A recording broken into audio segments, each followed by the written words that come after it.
Listen to Whose Mic Is This? Mondays at 10 a.m. Eastern Time on Culture Shock Radio, Cuzzo FM, Tar Music, and the Tattoo Shop Radio. Remember, it still takes a village. We are Village Global Network. You know what I mean? Ain't that the way you heard me at that wedding? When we met at Tina and Rouse's, young nigga. Takes us back about 40 years, huh? Yeah. Shout out to Danny Green. Focus on cash flow. Hold up. Plugs don't take pictures. Hold up. Plugs don't take pictures. Here. This a photo opportunity. Look here. Photo opportunity. Hold up. Plugs don't take pictures. Hold up. Plugs don't take pictures. Here. This a photo opportunity. Look here. A photo opportunity. Learned it on third. And I'll teach your ass. Already him. Just to teach your ass. Hippie, hello. Now five the reefer. Mexicans call me Mota. Mama screams out Jesus. Now cut this shit. This reality inspired. Kanye West string a bell through the wire. What? Retro to get this shit right now. Black Andy Reid called the show from out of bounds. Hootie hoo my ass. This shit lit. In high school, daydreamed about nights like this. Welcome to Bowling Green. We do fun so proper, drink so much vodka, don't fuck with cold water. Hold up, yeah, plugs don't take pictures. Hold up, plugs don't take pictures. Here, this a photo opportunity. Look here, this photo opportunity. Hold up, plugs don't take pictures. Hold up, plugs don't take pictures. Here. This a photo opportunity. Look here, a photo opportunity. Got the pacing of a don, memory of a con. Known on the L for selling that bomb. Knows that know me, regard me a hustler. Used to whip it till it was butter and hand it to their mother. Con little sister, scam little brother. On Browns Lock Road, all in the day of a hustler. Name Vito. I represent struggle, but you struggle from where I'm from. One day you gon' hustle, and if your hustle is pretty, what you have is double, and after you double is perfected, that is. I withstood some sad shit, sold real BBC on Craigslist. Hold up, plugs don't take pictures. Hold up, plugs don't take pictures. Here. This a photo opportunity. Look here. This photo opportunity. Hold up. Plugs don't take pictures. Hold up. Plugs don't take pictures. Here. This a photo opportunity. Look here. A photo opportunity. Jump out the whip. That's clean enough to fool your mama. Black on black 44. Call it Barack Obama. I see them watching, they watch me, but they can't see me. Well respected like Trump, but my move's not sleazy. Take it easy, baby, no evidence. You just put your lips on my print, I might pay your rent. I like counting bread, love when that dough rise. Hit it to the top of the South to holler at my guy. King of the bluegrass, may whoop your blue black. If I stack slacks, so come correct. Don't mind the pit bull pistol or my queen, mister. Put the cameras away, plugs don't take pictures.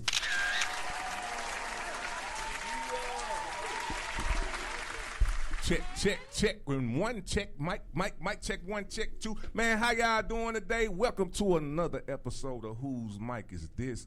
And right before I ask this question, hold on, let me do this over again. Before we get this motherfucker started, I gotta ask one question. Whose mic is this?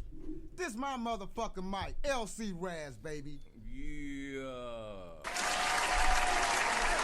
First off, happy 2024. Mamba mentality. Claiming all the success this year, man. What's up, Razz, man? I haven't seen you in what, since we did the video? Ain't gonna whoop no ass. About 2 years. That's crazy. I mean, we've been talking and all that kind of stuff, but like I physical seen you on the podcast. But like physically, we ain't been able to kick it in a minute. All day. So we gonna kick it today, brother.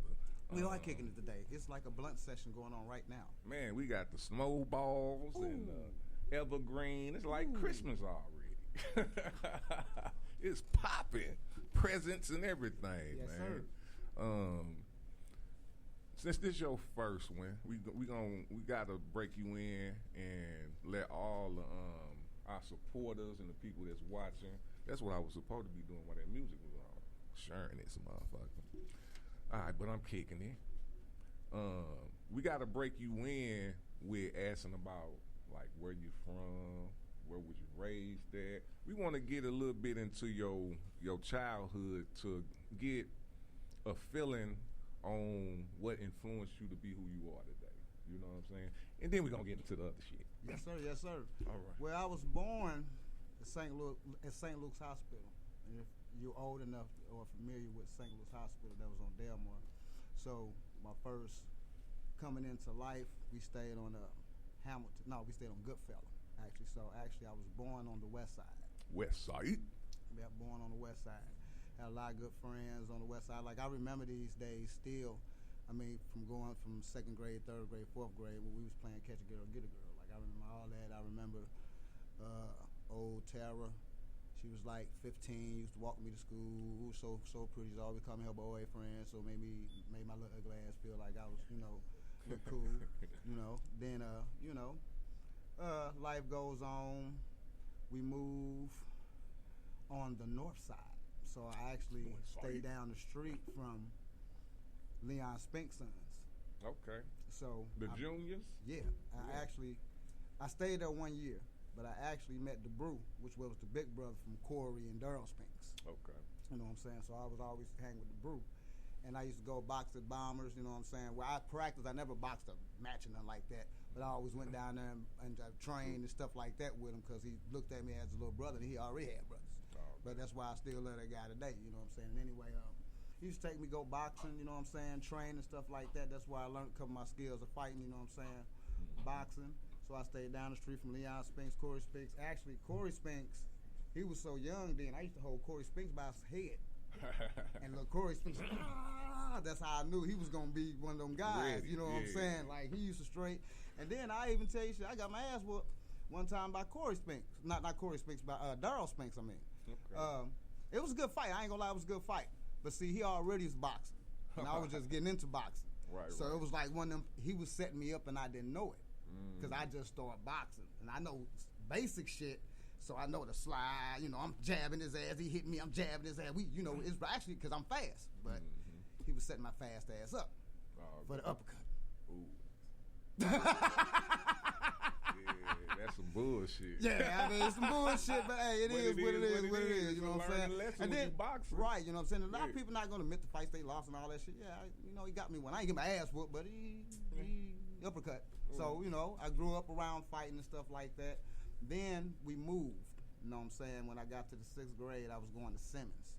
And we moved because my mom and my dad were, you know what I'm saying, getting divorced. Okay. So from there, we actually stayed in some shelters. So we did do the Larry Wright shelter. We also did the East Side shelter, on the East Side. Yeah, we stayed on the East Side for a little set at the shelter.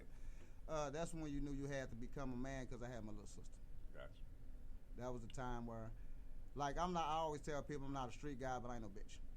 I'm just not a street guy. I just hung around street guys. I know street shit, but I'm not a street guy. Right. But I'm not a bitch. So I just knew that was the time where I had to look out for my goddamn sister. We out here. Yes, sir. You know what I'm saying? So then from there, my grandma, I don't know what was going on with my mom or grandma or whatever. My grandma probably was telling her to come over, and she probably was one of those people like me. I probably get that shit from her. Come here, now, I'm finna do this by myself. your ass on over here. You know you got a place to live. You know what I'm saying? That's where I probably get that shit from.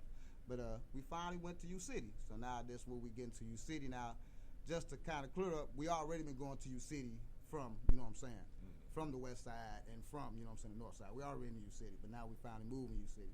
And that's where I meet Bo and all his brothers, Maurice, everybody, you know what I'm saying, at that time in U City. So I stayed in U City for those years, but I was bouncing. What years was it? Actually, U City, let me see, because we finna get to Blast. Because that's when I moved to U City, probably was like, I'm going to say 85, 80, between 84 and 86. Okay. Because that's when I already knew Blast, because we went to fucking church together. We Jajos, you know. I don't give a fuck what y'all think. I had to go to church anyway. So anyway, so let's make that clear. Like it wasn't no choice. I had to go to church. But I had to find a reason to go to church. And, you know, fuck y'all. I went to church because I like girls. And the church had pretty girls. Remember Marianne? Ooh. And Big Titty Angie. That's why I got in the choir, because Big Titty Angie. Now, understand, I can't sing a lick, but I can, you know what I'm saying, imitate shit. So, you know, Big Titty Angie, shit, she led the song. Everywhere I go, I want, and I'm like, everywhere I go, I want the world to know I'm gonna let it shine, shine from the mountaintop to the valley. I'm gonna let it shine. This little light, light on. So, and that's what you was doing, like real talk. Did you get the titties? Man, I touched them before I got slapped. But I mean, I ain't never. How old was Big Titty? It was Big Titty. Man, see, that's the thing. I was so young, man. Cause you gotta understand, dog. We ain't even 16 yet. Was she a grown lady though? Nah, we was all same age, dog. Okay, so y'all was young. You know what I'm saying? Big so Titty it's like we young. You know what I'm saying? We like kids. Yeah, I know that. Yeah. You know. That's different.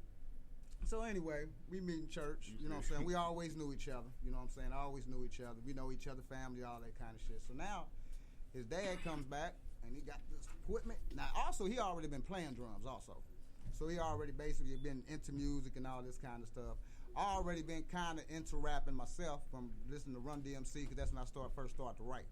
Rhymes. Blast right there, yeah. And so that's when I started to write. So shit, one day I went to his house, he had the equipment and all that shit. Next thing you know, the first song I ever recorded over there, we used the Aretha Franklin sample. I never forget it. Dun, dun, dun, dun, dun, dun. Yeah, I'll never forget that, boy. My first song, Razz and Rhythm. And this, I had to do that because we didn't have that back in the day. We just had that couple second sample, reel to reel. And some kind of damn beat machine he had. But it worked, you know what I'm saying? And I had to use my mouth, you know what I'm saying, to do the Razz and Rhythm, because I wanted something, because, you know, back in the day you had the scratches and stuff. So I want the Razz and Rhythm. I want some chupa chupa. He's like, man, you got to do it through the mouth. I'm like, fuck it. Razz and Rhythm. Chupa chupa chupa chupa. You know what, you need to add one little part. We didn't have multi-tracks. Oh, no. So it was four. If you got to the last bar and messed up, you got to do the whole thing over. So it was. Was this on recording? Yeah, this is recording. There was no multi-track. None of that shit. So it was all go. We had a 4-track reel to reel. Whole song. Yeah. So when I'm coming in there, it's so sometimes 4-track reel to reel. I don't know what that means. Okay, what a 4-track reel to reel is, it just hold 4 tracks. That's all you get. On what? You don't get no overdub. You get your beat. On a what? On like a. It's like a. It looked like a film thing. Oh. Yeah, it so looked like a projector. It looked like a projector. This is audio recording. Yeah, this is audio recording. And then what it come out on?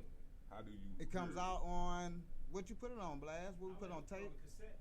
Yeah, on tape. That was doing the cassette. Wow. Yeah. Okay. Yeah, we little when kids. You describing though is still different because I only had 2 tracks. Okay, we have 2 tracks. Okay, I'm thinking 2 tracks. Okay. So it's the beat and the track. Is that's the second one? Right. Everything. Got you. So if you fucked up, your shit is either fucked right. up or you gotta do the shit again. I sold cassettes. That was my whole hustle as a kid, was selling cassettes. So that's why I stayed busy, because to me it was like selling cassettes. Nah, you good. Nah, because Okay. now you just corrected me because it was a two. I'm thinking of oh boy, it was a 2-track reel to reel. So with 2-track is only the audio and you, where your music and your audio. So like I this said, is I what had they to call that. Go ahead. every time I rap, I had to come in. I had a lot of one takes. Analog. That's what I'm trying. Analog. So analog. Analog. Not Yes, digital. that's analog. Yep. Gotcha. That was analog. Mm-hmm. So Yeah. it's all analog. That's wild, Yep, bro. and we was using that shit back in the day. We made a lot of songs. I had, you know what I'm saying, like a lot of songs that we So made. what was your first song? Razz Rhythm. You know some bars from it? I don't know the first bars. It's the rhythm that moves you, the razz that moves you. You put it all together, and then I amuse you with a dope rhyme. Man, I do it all the time. You know, I don't know. But I know the hook though. Razz and rhythm. So anyway, just moving forward. Sorry about that, y'all. That was just good time we in my need life. to get that. Nah, that was a dope point. You know. 'Cause y'all was doing shit. I didn't start recording. Now I used to dub tapes and shit like that, but I wasn't recording. So that was like. Oh no, I we was didn't even recording. know. Yeah, we was recording. Yeah, that's how when Bo used to hang with me. You know what I'm saying? That's like my brother. Like I say, I literally brung him up, and I taught him how to rap. And After that, he just all that other shit ain't me. I just taught him that little part, how to write, how to put it together, go to a beat. After that motherfucker. Yeah. You know what I'm saying? So I met a lot of people through that time. You know what I'm saying? I had a good time at that time. Then let's move forward. So now we did the rapping and stuff at that type of age.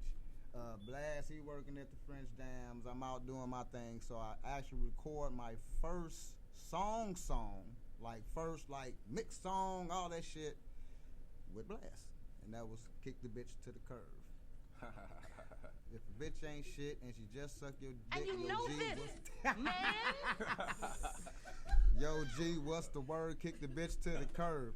If the bitch ain't got no money and she smell a little funny, yo, G, what's the word? Kick the bitch to the curb. Yeah, that was Kick the Bitch to the Curb. We did My Gun, Kick the Bitch to the Curb, My Gun, a Daily Money thing. And give me my gun. I take them brothers out. Now that's back in the day when I used to say the N-word. So if you ever heard that song or songs back in the day, if you hear anything past 4 years ago, you don't hear the N-word. Anything before that, I was. Like everything. I probably was one of them guys when they wasn't really saying N-word and rap and just rapping with no curves. I probably was one of the first ones doing that shit. I ain't gonna even stunt. I probably was one of the first ones. I ain't gonna say first one, but I'm saying in that type of category. You know what I'm saying? One of those that did that. So move forward, man. We Well, before you go, let me ask this, man. So you rapping, you recording, you know what I'm saying? So you was recording because of Stevie Blast, and you was mentioning another person with that. Who was that? Nah, that was just me and Blast at the time. Okay. I forgot to mention, we was a group. I had a group too named Chill. So we was like Chill with Razz. But was that at the same time though? yeah, that was at the same time because now he was building clientele and building more people. And now more people coming to the mix. We had Young and Ruthless, me and Chill. And so I think what got the group kind of separated was this show we did in Kansas City. See, we was doing this shit a long time. We was doing this shit back in the day. We went to Kansas City. We did a show, and now we rehearsed this shit, everything. I'm talking about everything. Kansas City was a fucking blast. We went to a club called Stars. I know he looking at me like, how the fuck you remember that? We went to this club called Stars. I'm talking about we at the motherfucking, I think the Hilton Hotel, one of them nice hotels downtown. I'm talking about, dog, we kicked it. We had our shirts, you know what I'm saying? The shirts, I had the old Razz on, blue and black. You know, Chill, you know, we just hyped. We rehearsed everything. We ready. So we go out there, perform. We do everything we supposed to do. Everybody, you know, then the music come on. So, you know, anybody know me, I always like to be first. That's been all my life. I just like to be first. So I come on, do my little thing. And then just to explain, back in them days, them was like Public Enemy days also. So we rapping, you know, I think the song was live and direct if I can remember. So I'm on it. So say the hook. And my boy come on. And he say,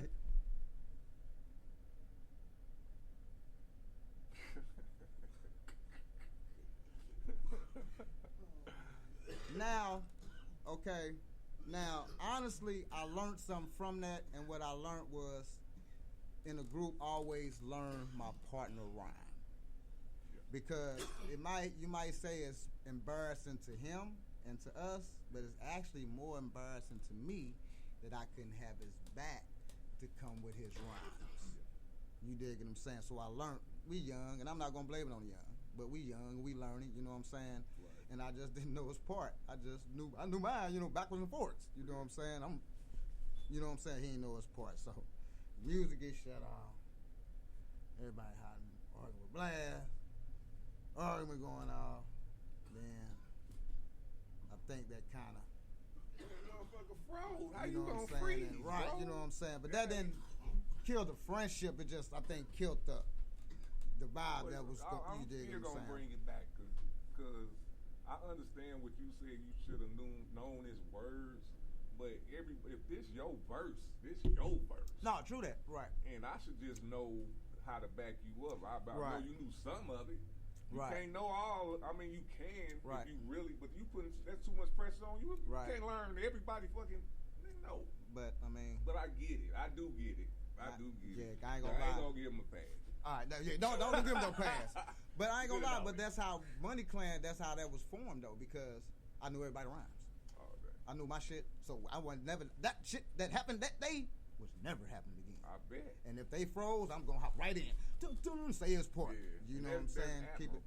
admirable. You know what I'm saying? And ample motherfucker all the way up. Right, you know what I'm saying?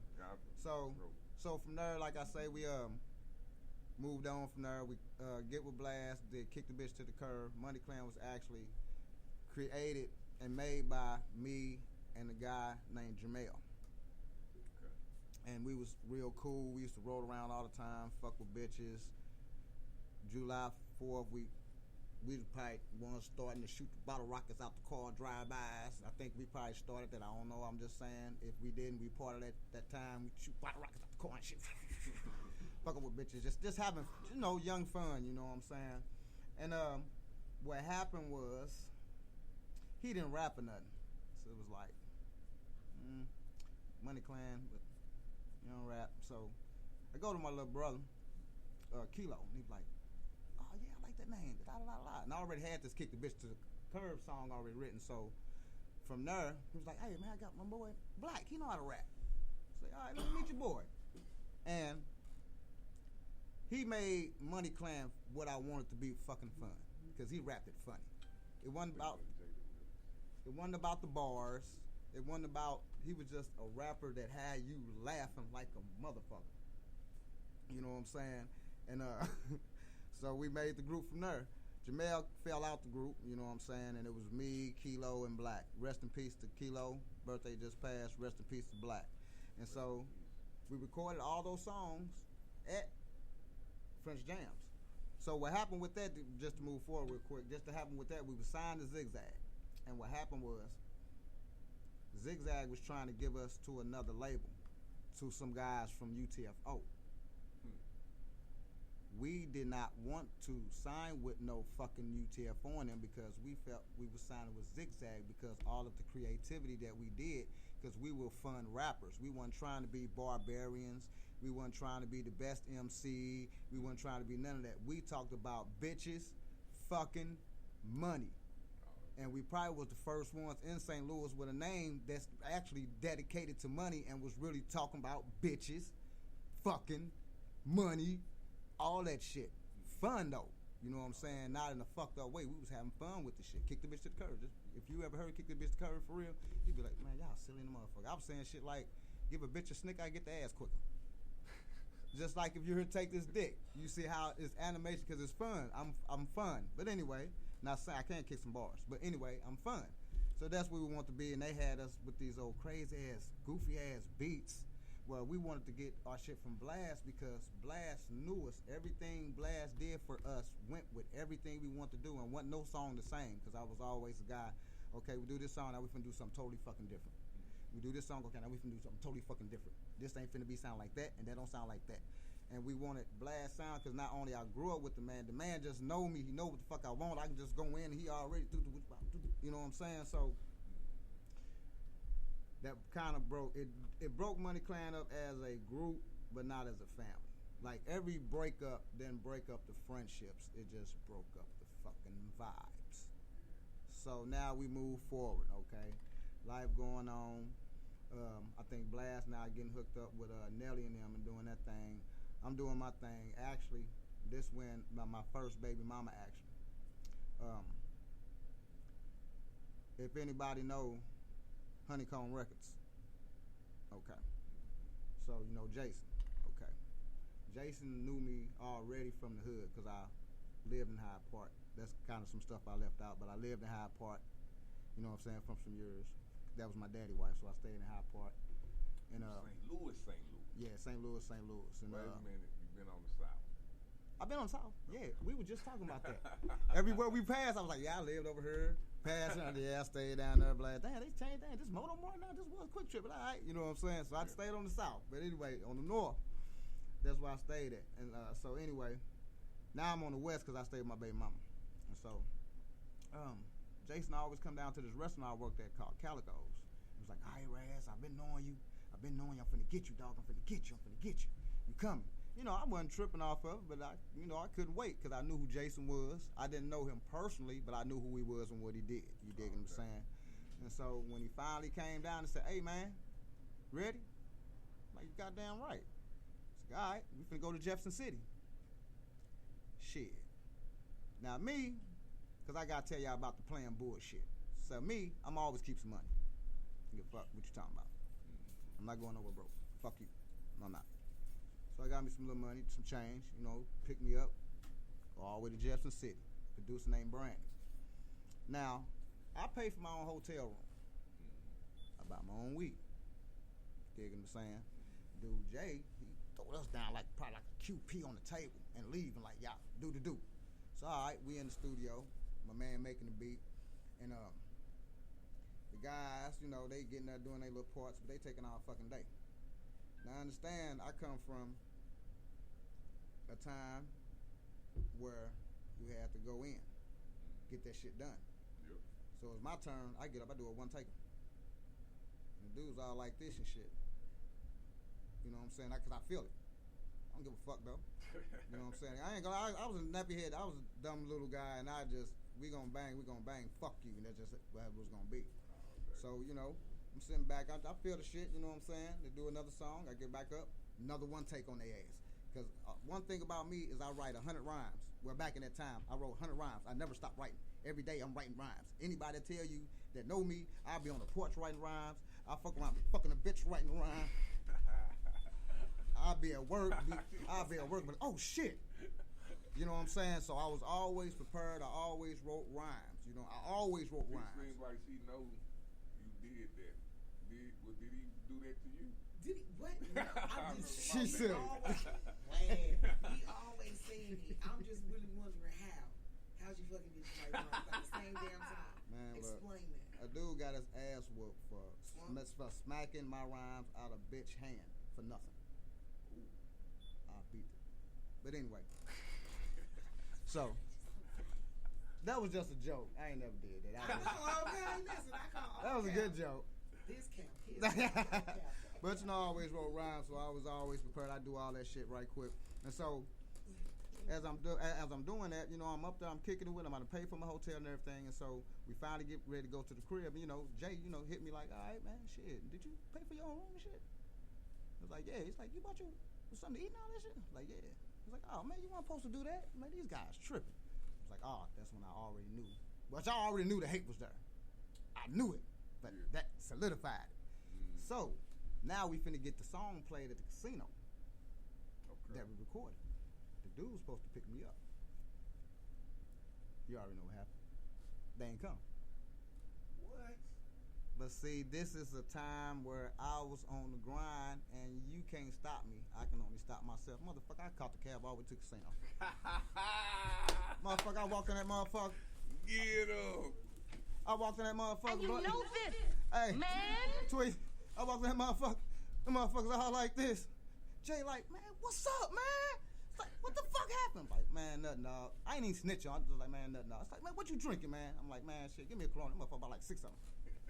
Like, here, man, they tripping. So me and this guy, we had a conversation. We was real cool, and actually, those guys was finna get knocked out, and he was gonna actually sign me. My bad luck. My man, rest in peace, Jay. I ain't heard from him like 2 weeks. Cause I was getting weed from him too.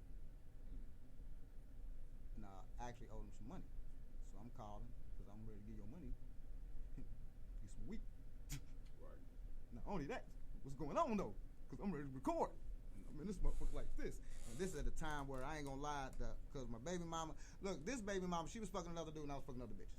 This was just to kick it house. I can sell weed. That's what it was. That's what it was. That's what it was. You can call him a girlfriend. She can call me a boyfriend. She might actually be baby mama, but she was fucking her baby daddy. I was fucking 2 other girls. And we all knew that ain't nobody give a fuck. And we just, real shit. Like, real shit. You know what I'm saying? And, but this was a time where, like, I just felt nobody could fuck with me. I used to have a whole room of guys. And this how I gonna get to Amo Beats and all them guys. I just have a whole room of guys and just shut every motherfucker just the fuck up. And this is not by nothing that I wrote. You hear me? I ain't even write this shit. This just shit that's going on. I'm just, you know what I'm saying? I ain't even pull shit out the bag. I just pull shit off the shelf. I ain't even go in the bag. Right. I'm just putting shit off the shelf, dusting shit off the shelf. The bag still, I ain't even got to do that yet. I'm just, you know what I'm saying? So that's what at that time. And then, like I say, he got killed, man. And that kind of he got killed, shot him behind the ear, and it kind of shattered me because now I've seen a whole prime of when I'm like really good and I'm really like just felt like it just got slipped from me. You know what I'm saying? And then I see Nelly come out.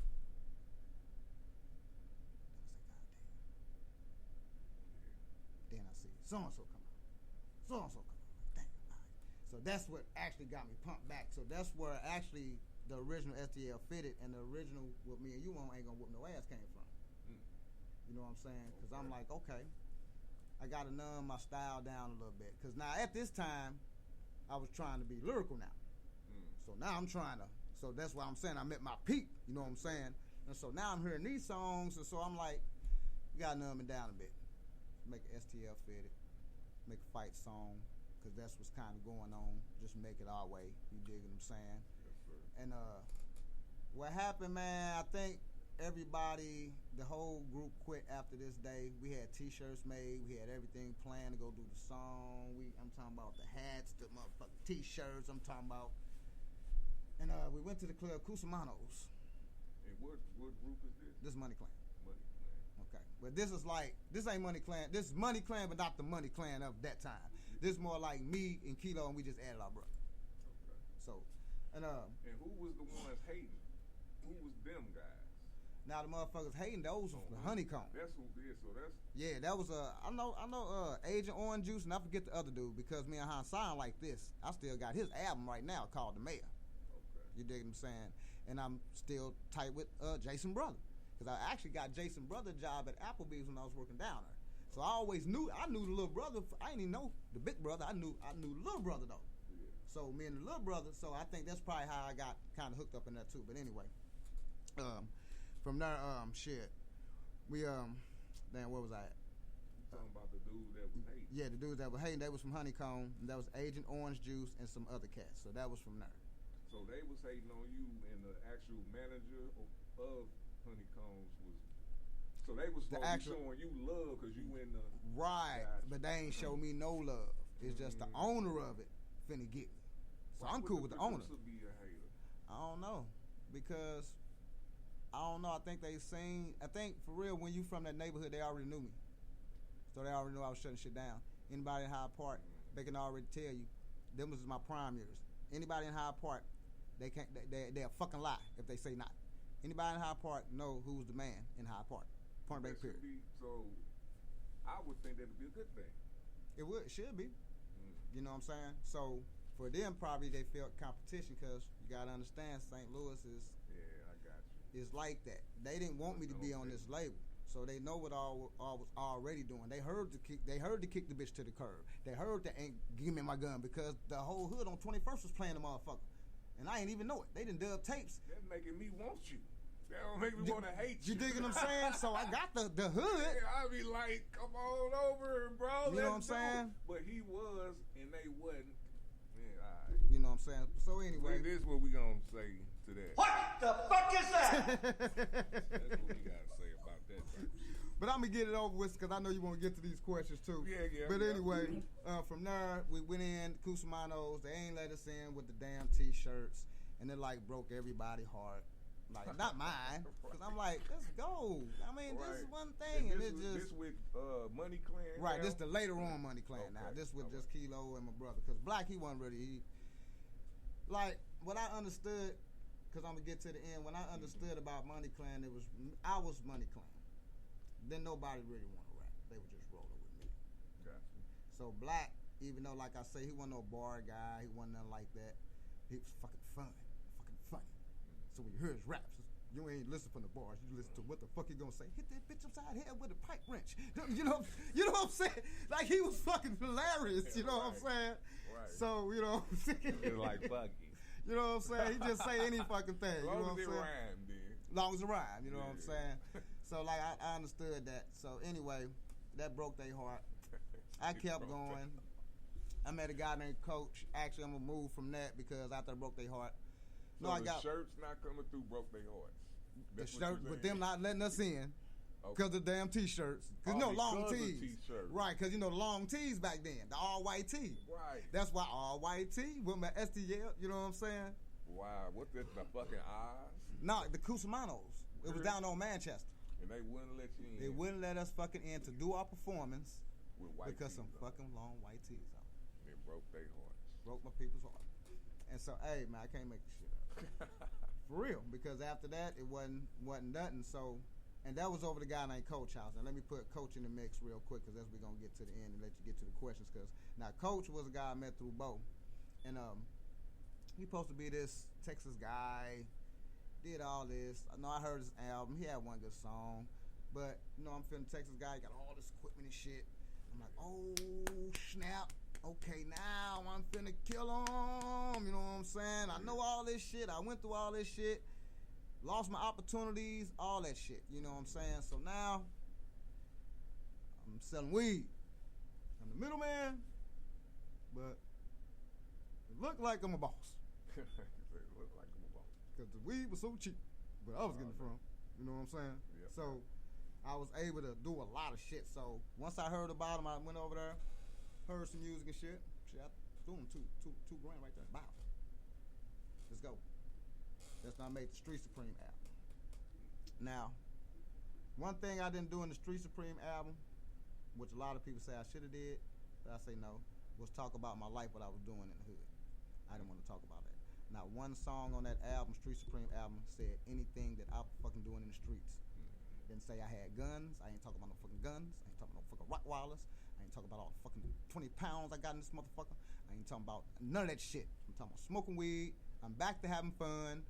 That's what I'm doing. I'm having fun on this motherfucker. And actually, but wait a minute, because you just said earlier you ain't no street dude for real. I'm not. I'm not. I'm a hustler. I'm a hustler. That sounds pretty and street hood. I'm a hustler, and I hung around street guys. I got robbed 3 times. One of them. You see what I'm saying? I hang around. I know. It was one of them you was hanging around. Look, man, I'm not a street guy. I got you the mess around. Look, man, I was a hustler. I was always hustled. I always worked. You in denial. Okay. You in denial. It's all right, So, man. anyway. We all been there. I'm not a street guy. But I hustle, you know what I'm saying? And, I ain't talk about none of that shit in the rhymes. I ain't talk about none of that shit. You know what I'm saying? I just had my fun. But the thing about it is that after doing all that, the shit wasn't mixed right. The shit wasn't mastered. The shit, dog. So we got all this fancy equipment, but don't know how to. And I paid all this money. Off top. I still do that now. Should've smacked the shit out of it. I want to kill him. So now did I get some of that money kind of back? Yes, I did, because I'm gonna get to that. Okay. So As he fucked that shit up, I said, okay, this is what I'm gonna do. I'm just gonna keep going up to a studio and I'm gonna keep on recording some more fucking songs. And that's what the fuck I'm doing. I ain't getting paid shit. That's So what I'm talking about, so bro. for one, I'm gonna get to that part. I had the album. Now the album sound like shit because it wasn't mixed right, but it had good songs on it. So it got to Centralia, Illinois. Now this time with Eminem and 50 Cent out, my cousin called me and say, "Dog," I'm like, "What's up?" Because he live in Centralia. He's like, "Dog." I'm like, "What's up, cuz?" He's like, "Listen to this." And I heard my shit. Corny ass beat, corny ass mix and everything. We in the middle of St. Louis, that's the city we claim. Big dogs rolling big rims, trying to do big things. Leapfrog and money hogging like it ain't no thing. Yeah, you know what I'm saying? So I'm like, wow. It's like, dog, you need to come up here. So I actually take 150 CDs up there. Me, my boy Joe Dirty, JG, and Reggie. We take the Hypnotic, because they want hip to the Hypnotic yet. We take the Hypnotic, took the hymn, you know what I'm saying? We took that shit up there and got the hotel and everything. And actually, once we came in, I seen some little white dude but I ain't trip off of it. You dig what I'm saying? So anyway, we get to the hotel and all that shit. So we go to the first club. The first club is like an all-black club, the Hood Club. Go in there and shit, motherfuckers playing the song. Motherfucker, I sell 15 CDs right there. Right there. Whack ass mix, whack and everything. I can't make this shit the fuck up. Whack dog. We go to the next club that's in Sandoval. Okay, that's called Fats. Now this is where I see the white boy that pointed to me out the fucking car. So he got like 3 white chicks and coming up towards my way and like, Razz, what's up, man? I seen you coming in, man. I'm glad you're here, man. They finna jam 2 of the songs right now, man. We love you, man. Thanks. And then the thing was, I got so much love because I said their little town name in my rap. Because I was going to Centralia. So I know about Centralia, back to St. Louis. So I was like, going to Centralia, Sandoval, so to St. Louis. And so they was on that shit. Damn. You dig what I'm saying? But also you had to listen to it to get to that part because that's the last verse. All day. You dig what I'm saying? So anyway. So we in there kicking it. They played the song. Shit, I forgot how many motherfucking CDs I sold. But I know when we got to Neon, shit, it wasn't really nothing to say after that. Real shit. How you know what I'm many saying? you take? 150. What's that? 150, and I was charging $5. 5? Yep. I can't do the math. What's that, like 550? Something like that. Yeah, something like that. Something like that. You know what I'm saying? So anyway, we go to the next club, which is Neon's. Now Neon's is where we bring the Hypnotic in because you got to bring your own liquor in. Okay. So we bring the liquor in, shit, we chilling, motherfuckers feel like stars. Razz. All right. Play the song. I'm like, all right, damn right. You know what I'm saying? This what it do. Damn right. Then we kicking it because motherfuckers coming by like, what's that? I'm like, you want to hit it? You know, we just give a fuck. All right, here you go. Shit, there you go. So here come the same white boy from the club with the 3 white bitches. My man say, love you, Razz. I'm like, my guy.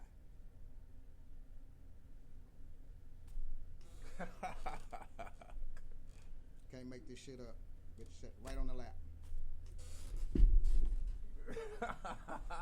And I said right the motherfuck back and say, this is what the fuck I'm talking about. Man. Off a whack ass mix.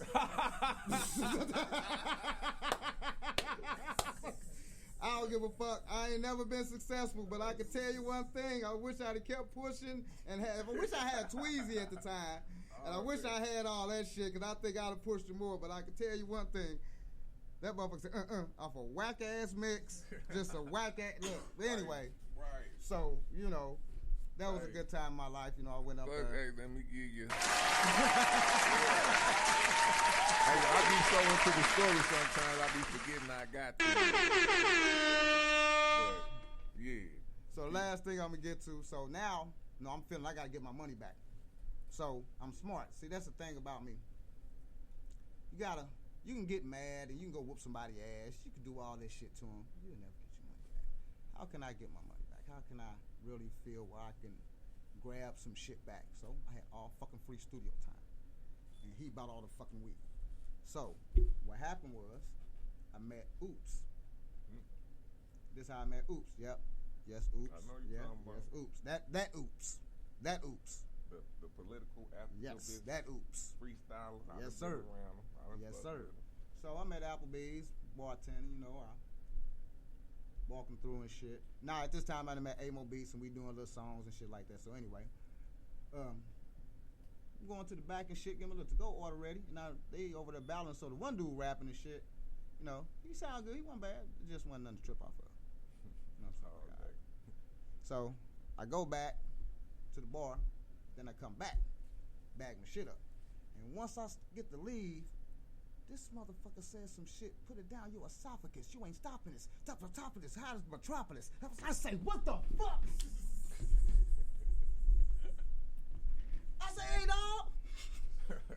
I say, hey, dog. Hey, man. Hey, what's up, dog? Hey, man, I'm Razz. I don't even give a fuck about my career.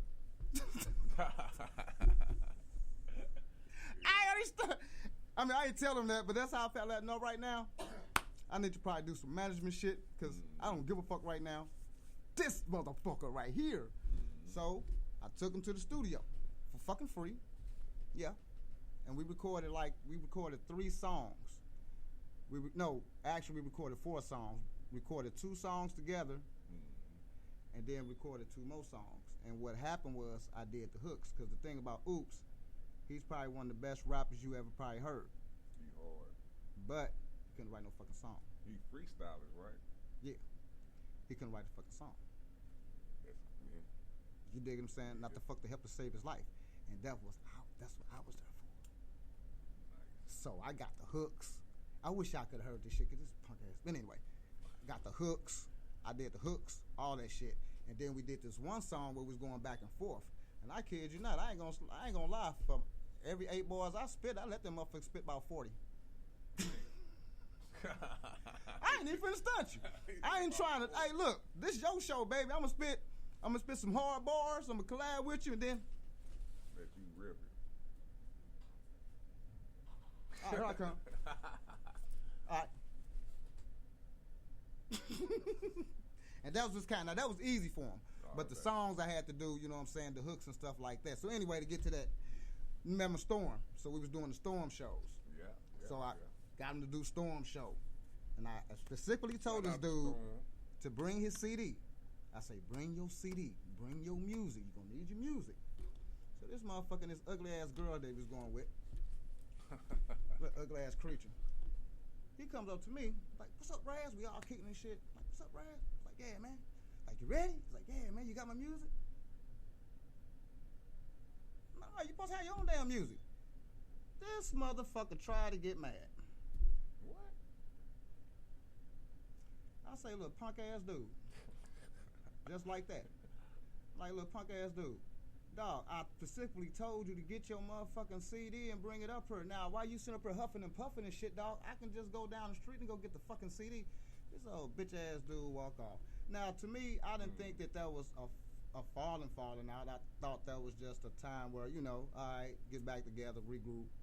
But, you know, he went his way. And like I say, he one of the best rappers you ever gonna hear and all that shit, but that was some bitch ass shit. Still not bitch ass shit. And then apologize to me for helping your ass and doing all that shit and actually going out my way to do that shit. So that was some bitch ass shit. Still some bitch ass shit. And I don't give a fuck what you talking about. There's still some bitch ass shit. I don't give a fuck about that political shit, none of this shit. That was some bitch ass shit. Right. But I still fuck with you. At the end of the day, I fuck with you. I watched your little documentary series. I clap for you still, but that still was some bitch ass shit, and you owe me an apology for that bitch ass shit and that ugly ass girl you was with. Damn. That was some bitch ass shit. Hold on. So, And you know this, man. that was some bitch ass shit. But anyway, moved on from that, you know, then I got some more studio time out to do. You know, I did a lot of shit. Fucking with Amo. At that time, that was really kind of the ending of me really fucking with it. Because then I was just recording to be recording to go fuck bitches. Yeah. Then it was like, out then. Then, like I say, I quit. I stopped. I fucking stopped. Yeah. Then, now you know the story. Here go Bo. Now everybody know Bo, you know, Bo my bro, so he, you know, he been doing a lot of shit and he know what I've been doing. Yeah. Bro, man, fuck that shit. Come back and rap. You can put that shit out right now. All the shit you know back then, come on, man. So, I mean, I came back and did some shit, don't get me wrong, but that's why we didn't do the remix of some of the songs we didn't do, because I was into it, but I really, like, what I do now is what I want to do. is what I wanted to do. And the times when I was on my phone looking stupid, and you was one of the first people that fuck, man, that's why I love you. You was one of the first people that fucked with me. You didn't even give a fuck about what the fuck was going on, the number that I had. You just, like, fucked with me. Like the first interview, fucking phone, sitting like this and shit. And I knew, I knew it, like, people can't admit. You got to charge the thing in here?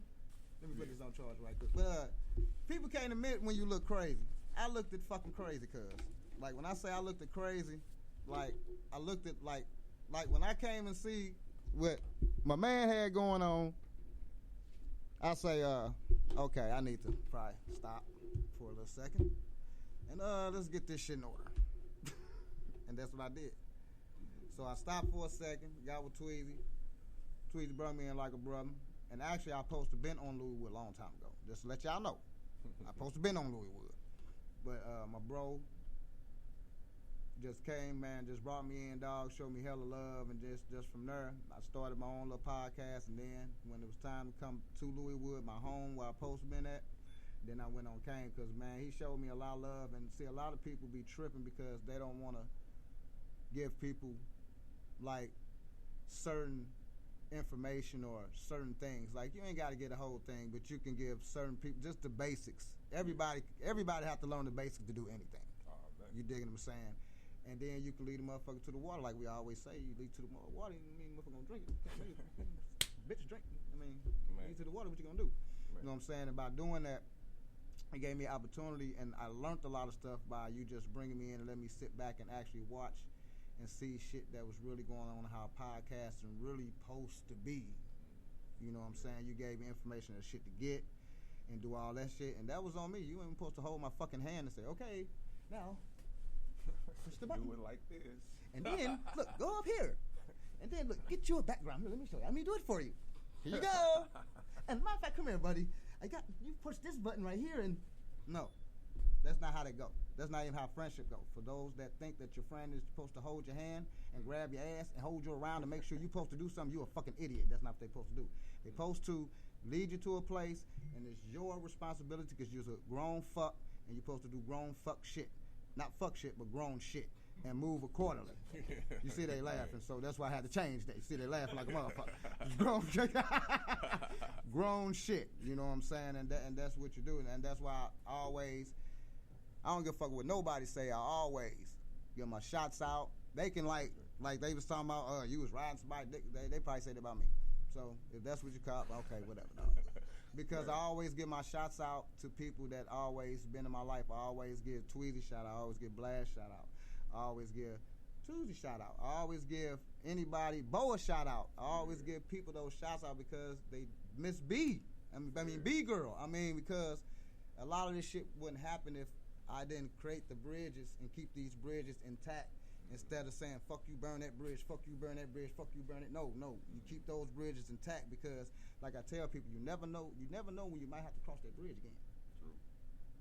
You never know. And this time you might have to pay a toll or just might not get in. True. So, and that's why I always thank y'all for that. So then now we start the podcasting thing, and now we heard Tweezy. All right, Tweezy. All day. All right, Tweezy. Well, hey, you hit everything. We're going to go in the break, but okay. Before we go in this break, I just got to add, it's a statement and a question. And it's a testament for, I think, a lot of us, especially in this room as artists. You know, if you are an artist, you done went through damn near everything you talked about. And it is hard to deal with motherfuckers who ain't really on your side when you think they should be or they acting like they are. So that's why we fuck with each other, bro. If y'all heard the story, if y'all just heard their story, you heard it. Razz just laid out how it go. You know what I'm saying? It's ups and downs. The game that I see now, it is called what y'all be hating on LeBron on, longevity. That's the game. That's definitely what y'all hating on Biden for. Longevity. That's the game. If you stay good long, you're gonna get something out of it. That's just reality, right? You know what I'm saying? It might not be what you thought it was gonna be Right. when you was younger because you didn't know shit. At all. You know what I'm saying? No marketing, no nothing. Yeah, but you gonna get something out of it. So that's a raw story, man. I appreciate you telling it to us, man. And for the people in this room, I know I'm saying it, we fucks with you, we love you. You know what I'm saying? And you an engine in this bitch. Thanks, my We man. love it. Thank you, my man. Thank you, my All man. day. Hey, we're about to go to a quick break. Then we're going to get back with some interesting questions, man. All right? But before we go to break, whose mic is this? This my motherfucking mic, LC Razz. Bitch.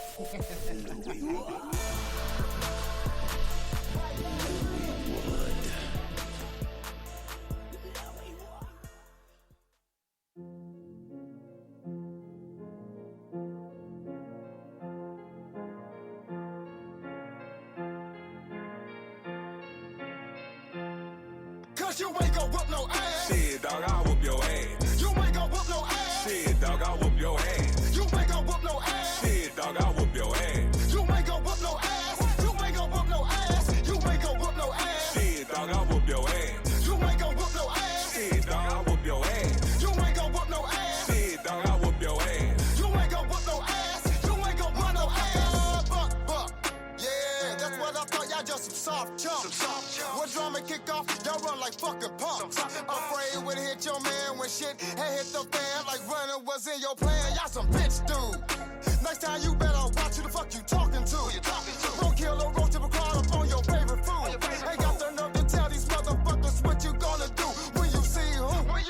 See, first of all, y'all talking that whole shit, dumb shit, punk shit. See all that bullshit, gon' fuck around and get your little bitty ass whipped. I don't know why motherfuckers talking all that jazz, but they ain't gon' whoop no ass at all. I know this motherfucker in the mall, but I ain't got time to taste no food down the hall. Talking that shit, but ain't gon' do shit. Always around here running off with the lips. You talking to the right motherfucker when you come around here talking that shit. My girls gon' come through, pull out weeds and swollen lips. And my homies throw haymakers dead, I knock your ass out quick. Cause you ain't gon' whoop no ass. Shit, dog, I'll whoop your ass. You ain't gon' whoop no ass. Shit, dog, I'll whoop your ass. You ain't gon' whoop no ass. Shit, dog, I'll whoop your ass. You ain't gon' whoop no ass. You ain't gon' whoop no ass. You ain't gon' whoop no ass. Shit, dog, I'll whoop your ass. You ain't gon' whoop no ass. Shit, dog, I'll whoop your ass. You ain't gon' whoop no ass. Shit, dog, I'll whoop your ass. You ain't gon' whoop no ass. You ain't gon' whoop no Sweating ass. out these haters like I'm detoxing. They mad cause I'm rising. You on the ground level and you still dropping. Come to the city, who keep it poppin'? My city, my music, soldier by blood. Now who gon' stop us? Motherfucker, I am a beast. I'm not from the east, I'm out the Midwest. You on the test, you got no flex.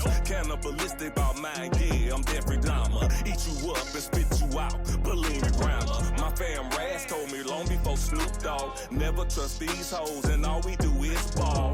Y'all stall when it comes to the money, man, your business all fucked up. You don't rep money clan. I was raised by a pimp and my life was a hoe. My mind hit the block and brought back dope. Whoa, all day I keep a hater mad, stacking my cash and putting my foot in a hater ass. Cause you ain't gon' whoop no ass. Shit, dog, I'll whoop your ass. You ain't gon' whoop no ass. Shit, dog, I'll whoop your ass. You ain't gon' whoop no ass. Shit, dog, I'll whoop your ass. You ain't gon' whoop no ass. You ain't gon' whoop no ass. You ain't gon' whoop no ass. Shit, dog, I'll whoop your ass. You ain't gon' whoop no ass. Shit, dog, I'll whoop your ass. You ain't gon' whoop no ass. Shit, dog, I'll whoop your ass. You ain't gon' whoop no ass. You ain't gon' whoop no ass.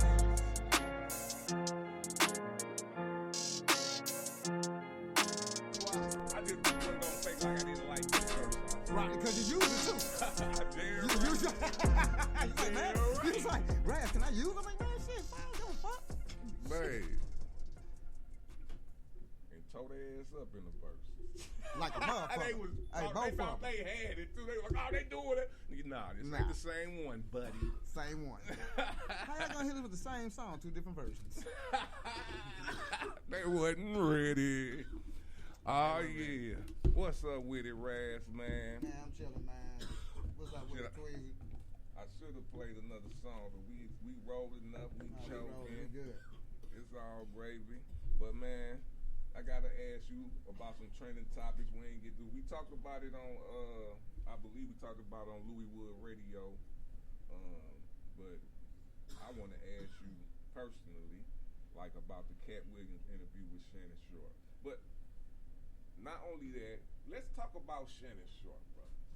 Because a lot of I been knew who Shannon Sharp was. Right. You know what I'm saying? Me too. When he Right. was the Broncos, then went to Baltimore. You know what I'm saying? Yeah. So I knew of him then. I started following him more when he got with Skip because I really don't like Skip, but Who does? you know what I'm saying? With Shannon was like a representative for us. You know what I'm saying? So, and he, man, I give him his props, bro. He, as far as what I saw of him, he represented himself like he represented himself. He was something I could look up to as an individual who was an athlete. You know what I'm saying? And I listened to his Hall of Fame speech, bro, and it inspired. I'm like, okay, he talked about his upbringing and what he went through. I'm like, then had an older brother that was in the league. He was so modest or however he was feeling that he did something to tell them to consider him. You know what I'm saying? On his Hall of Fame speech. So, you know, what you think about him as far as what you've seen? I know we don't know the motherfucker, but just what you seen from television. Television just look like. I mean, I watch Skip, but then I don't watch Skip. I watch Skip with the Cat Williams thing. Then I start watching him a little more. I think Well, Shannon. You said Skip. I mean Shannon. My bad. Don't do that to that My man. bad. I mean, oh damn. I mean Shannon, man. I gotta watch him a little more, but he look like an honest. Who the fuck is honest? But he look like an honest guy. I mean. So you really don't know of him? I know who he is. I know who he played for. I have watched him. You know what I'm saying? I seen him on Skip. You know what I'm saying? I watched some of the debates, but I wasn't no total fan like watching him. Right, Put it like okay. that. Like if it pop on, I'll watch it. You wasn't following the guy. Basically. Gotcha, You know what I'm saying? So all right.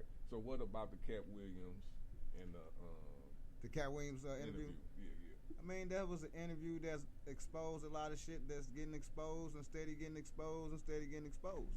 I think he did what he supposed to have did, you know what I'm saying, as far as exposing those guys. I know one guy say he should, what about the white people? You know, why he ain't exposed no white people and stuff like that. I mean, that wasn't on his mind probably at that time. You dig what I'm saying? He probably just going towards the people that did him wrong. You know what I'm saying? Maybe some of the white people didn't do it. Or maybe some of the white people didn't do it wrong. Who knows? Right. You dig what I'm saying? I mean, who knows why he didn't mention those individuals? But he mentioned one. He did mention one. Yeah, he mentioned one. You know what I'm saying? So, I mean, for me, you know, it was good for, you know, entertainment, good for, you know, Shannon, good for him to let what he let out, you know what I'm saying, to expose a lot of stuff that goes on in Hollywood. And then not only that, that just shows you also that the industry is nuts, that it will steal your shit. Just like, I think you was interviewing somebody and they was talking about how he took the song to them and they tell him they don't want it, but then they take his song to a whole nother motherfucker order and then he doing it. Right. My song. How the fuck? Ain't that shit happens, you know what I'm saying? So That's I think real. it's one of those cases like that, man, as far as that. But Shannon, I mean, I go on Shannon. I mean, Shannon Sharp shit, you know what I'm saying? I think he, you know, he let you say what you gonna say. Yeah. You know what I'm saying? He asks good questions and stuff like that, going to what's going on and what's happening and stuff like that. So, I mean, I ain't got nothing bad to say about Shannon too much. Okay. I was just asking, bro, because I've been following him. He kind of is an influence with what I'm doing as far as speaking, because I say this shit, but I've been an artist and I do all this shit, but I guess I really don't. I felt like I never was that type of person, but obviously I am. Right. You know what I'm saying? But just like where he come from and going from football to that to doing this he jumped into the podcasting game, killing it. You know what I'm saying? You don't. You know, like you say, you got to give your flowers to. You know, and I saw where he went with it. And he put the Ocho on. He put, you know what I'm saying? And he's actually on, you know, he was debating Skip Bayless, dog. Killing him, too. Killing him, too. Skip lucky, though. Woo. No, he know who not. Because he brought a few people on like once or twice that tore it. Yeah. You remember Jalen? Oh boy, with Jay, he went back on him and got him. Boy, Jalen, I like Jalen anyway. Then Steve, old lame man, gonna try to say, "Well, I'm disappointed in both." Shit, yo, man. Get your ass out. You know he deserved that shit. Damn right, you know he deserved that shit. Just sitting there laughing. That's what you should have been doing. Laughing like a motherfucker. Laugh, ha, motherfucker. Right. Ha. No, you know why he didn't though, Steve? Because they'll pull this shit up. Real quick. Oh, man. Out of here. Man. All right. With that being said, bro, a little more, the puffy shit, bro. Like, I got white people in the country talking about P. Diddy right now. Like, talk about child trafficking. I'm like, bro, you know they didn't charge him with nothing yet. And the things that he has been allegedly charged with, kind of, you know, I'm not ever gonna say he ain't on no weird shit, but when you go to child trafficking, now you think it's something. That's something different than you freaking on little dudes who want to get famous. Pretty much is what the fuck everybody judging them on. If I know I was 15, I know me coming up. You know the difference between what if this a freak nigga. You ain't. Come on, bro. Some of that shit stop. But what the fuck was going on? What you think going on? They done raided the shit. I know that. It's just what the fuck I told you was going on. Remember? Remember I told you if he come out with the gay shit, he don't want to come out with the gay shit because then they gonna have to go to the sex with the children shit. So once they go to there, that shit over. So what do I think? I think that they are looking for some type of child sexual, as I already said, that they was going to do if he come out gay. Because we have to think now, because we don't do the weird shit, don't mean it's a crime. True. Because I'll fuck a girl and he won't fuck McMill, it's not a crime. And he didn't do, it's not a crime. Did McMill file any rape charges? Right. Did Rick Ross file any rape charges? You know what I'm saying? Right. So I'm seeing nothing but consensual sex of nasty ass men who want to play naked basketball with oil. Pretty much. So I mean, but that's not a crime. But that's his choice.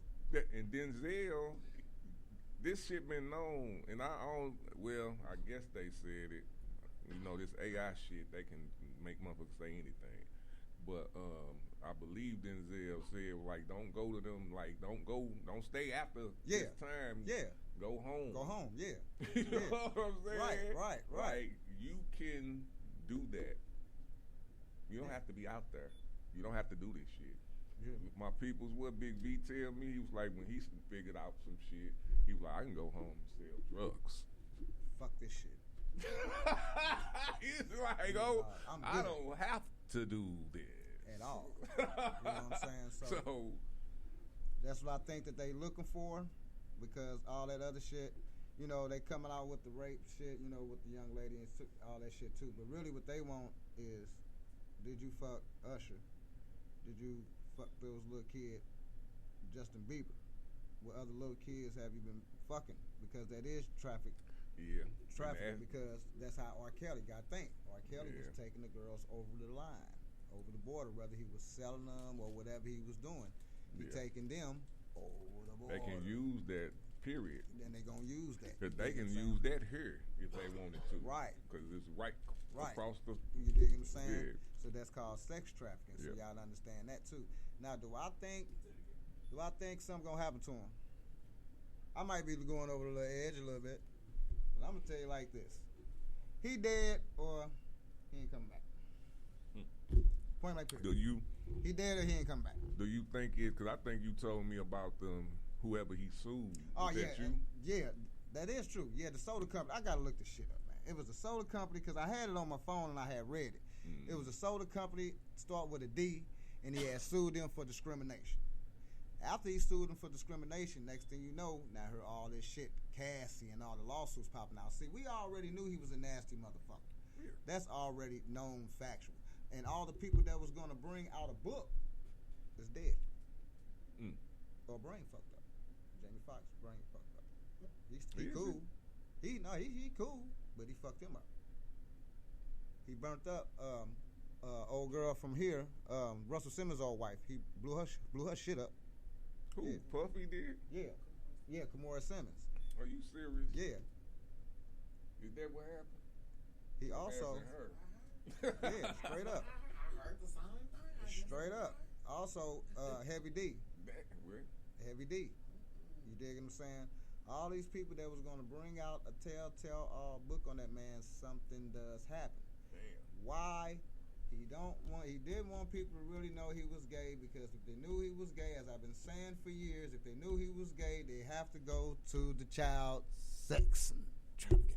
I've been saying this, and I said it, and I said it. They ain't looking for no fucking Tupac, none of that shit, because they can't find a goddamn paper trail. Paper trail gone.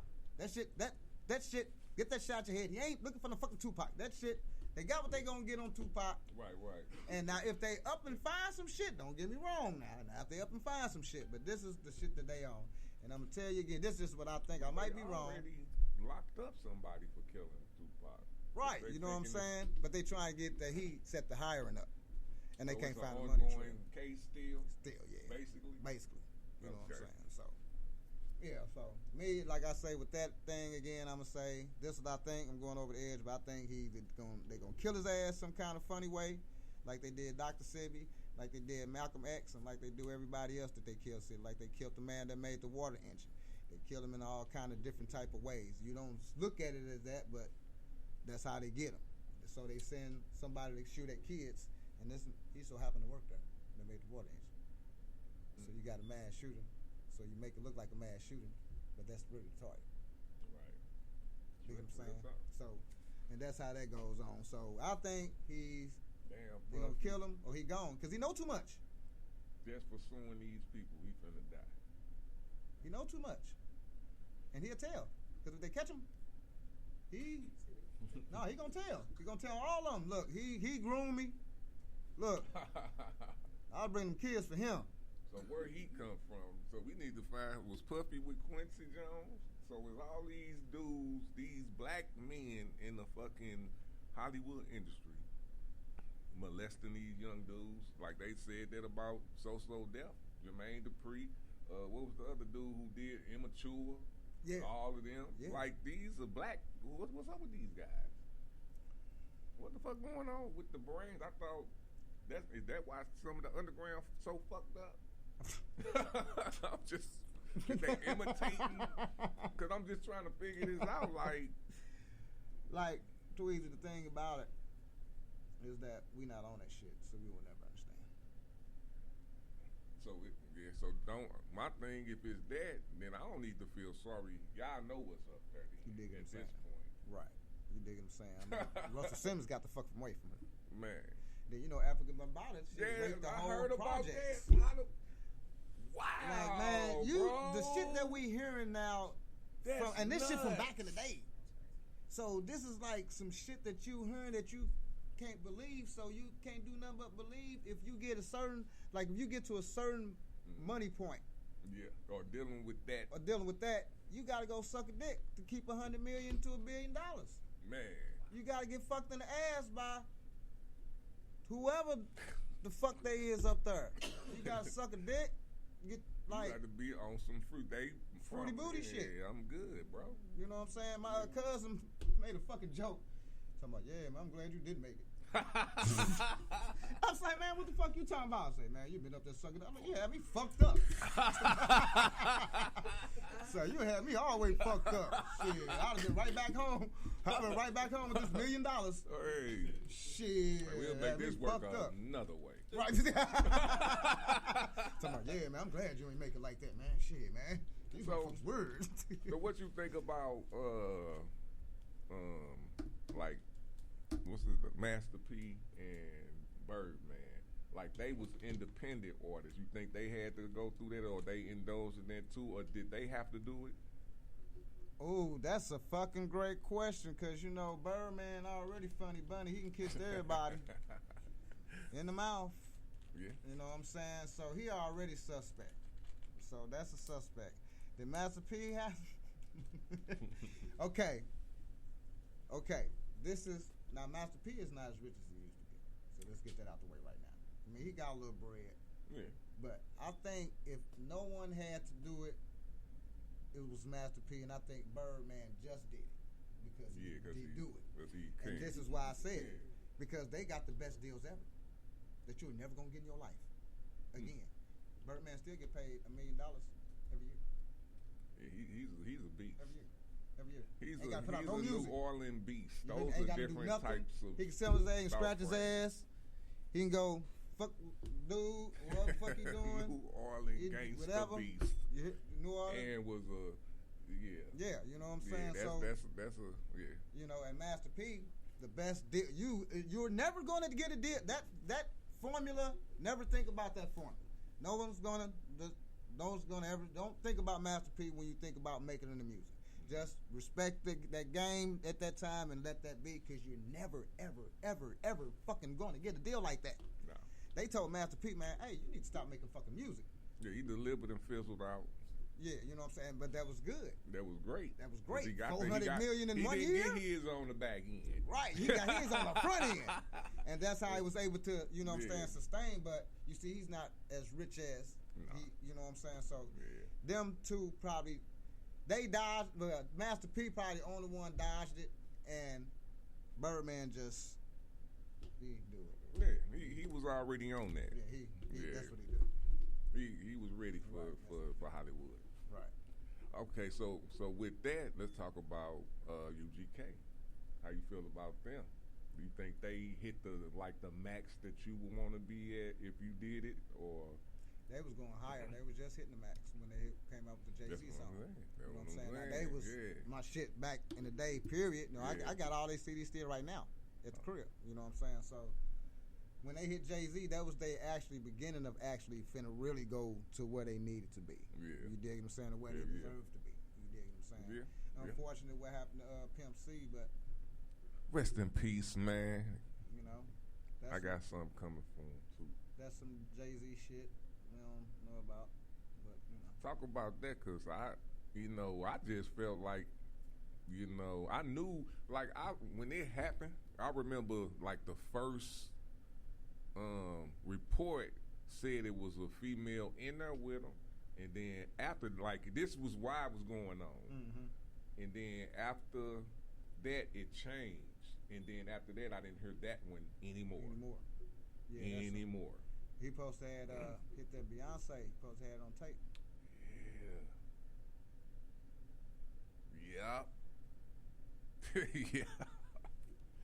Yeah, that's what I'm saying.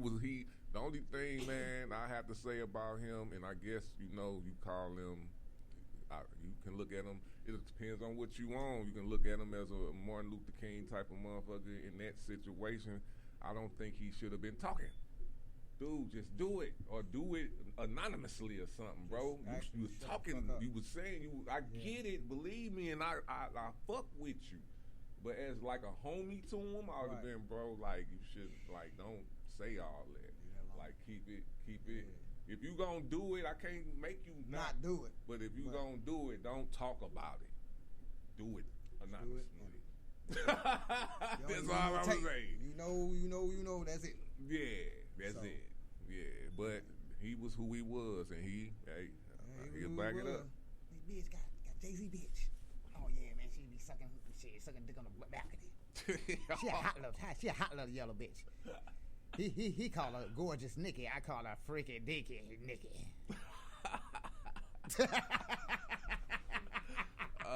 Smack my dick on her neck and give her a hickey. That's one of my raps. Don't steal my rap. Babe. That's one of my raps. Still. Man. All right. So, my peoples, man, they knew you was coming. So, we got some questions. Let me see, we got some questions online, too. All right, charge it. All right, here we go.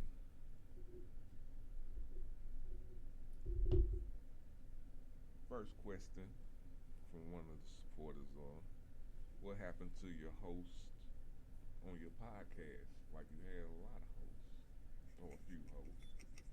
I know you got one solid host. All right. Okay. I had the first crew was Delcy and Brooke, and I still actually work with Brooke.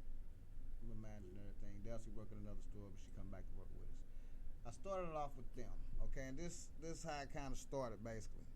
I was already because you already know what the fuck I was finna do, because you was putting me in the game and everything. So I'm finna start the podcast, so I'm talking about it because I want people to go subscribe to the channel, you know what I'm saying. So they jumped their ass up and like, hey, we'd like to join, we'd like to do it. And at first I said no, because they was friends, and I knew I should have said fucking no. First I said no. Then I'm looking at all the shit that I gotta do and what all time I can do if I had somebody doing this, okay, cool. You know what? Come on, y'all. And actually, I ain't gonna lie. They was a good. I can't lie to you. That's one thing I won't do. They was a good ass crew. Brooke late ass, always late, but they was a good solid ass crew. Always coming through. Great topics. She was learning the board. I ain't have to fuck with this damn thing. I ain't had to do none of that shit. All I had to do was focus on topics. And focus on that. She didn't even get the pictures and all that shit. I had done that shit. Like, they was a great crew. They travel. Anytime you say, let's go. You know what I'm saying? We been to the Euros Wars. You know what I'm saying? We came down this motherfucker. We did the video down this motherfucker. You know what I'm saying? To start off. That's, you know what I'm saying? And so, it was a situation where now she, she kind of getting a little shine, because that's what I want them to do. I want them to shine. I just don't want them to just be a podcaster. You're a podcaster, but you're doing this. Now you got her. You didn't, if one for me, when met him, and he probably wouldn't thought about you. Now you're modeling and shit. You want to do spoken word. So I'm like, oh, no, let me help you. Let me holler at the people down in Louiswood, let you get some help on spoken word, if that's what you want to do. So she started doing some spoken word, and at this time, my homie Mike, daughter had passed, and she had got stabbed several times. You know what I'm saying? And it was real sad. You know what I'm saying? Now, she wasn't with him at that time. You know what I'm saying? She got with him after, you know what I'm saying, the fact, with the court case and it was going on. And that's, you know what I'm saying, do what you do, isn't it? That ain't the thing. And so she came on the show one day and was doing some spoken word. And so she was basically talking about the girl in the spoken word. Now, I get you want to talk about somebody, and I get what was happening. Yeah, she a monster. Yeah, she is this. If she, did that, which she came out to be guilty and everything, which she did to this child. Yeah, she is. But I don't want you talking about somebody you don't know on my show, and not in that type of way, because you really don't know. You just got with them. You know what I'm saying? So it's really a respect. And then for him too. You know what I'm saying? He watching the show. You know what I'm saying? He might hate her and all that, because hell yeah, you gonna hate a motherfucker do that to your child. Fuck yeah, you is. But I mean, for you to be, should be something he doing, not you. You know what I'm saying? So, it's out of respect, because we talk about everything on the show. You know what I'm saying? So anyway, did the show. Motherfucker did it again. We at work.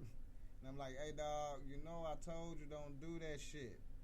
Like, for real, disrespect the fact we can do anything else. Just leave that shit alone. Wait till after the case. I know it ain't gonna hurt the case enough, but just wait till after the case and wait till you get to know even more shit for you to even be.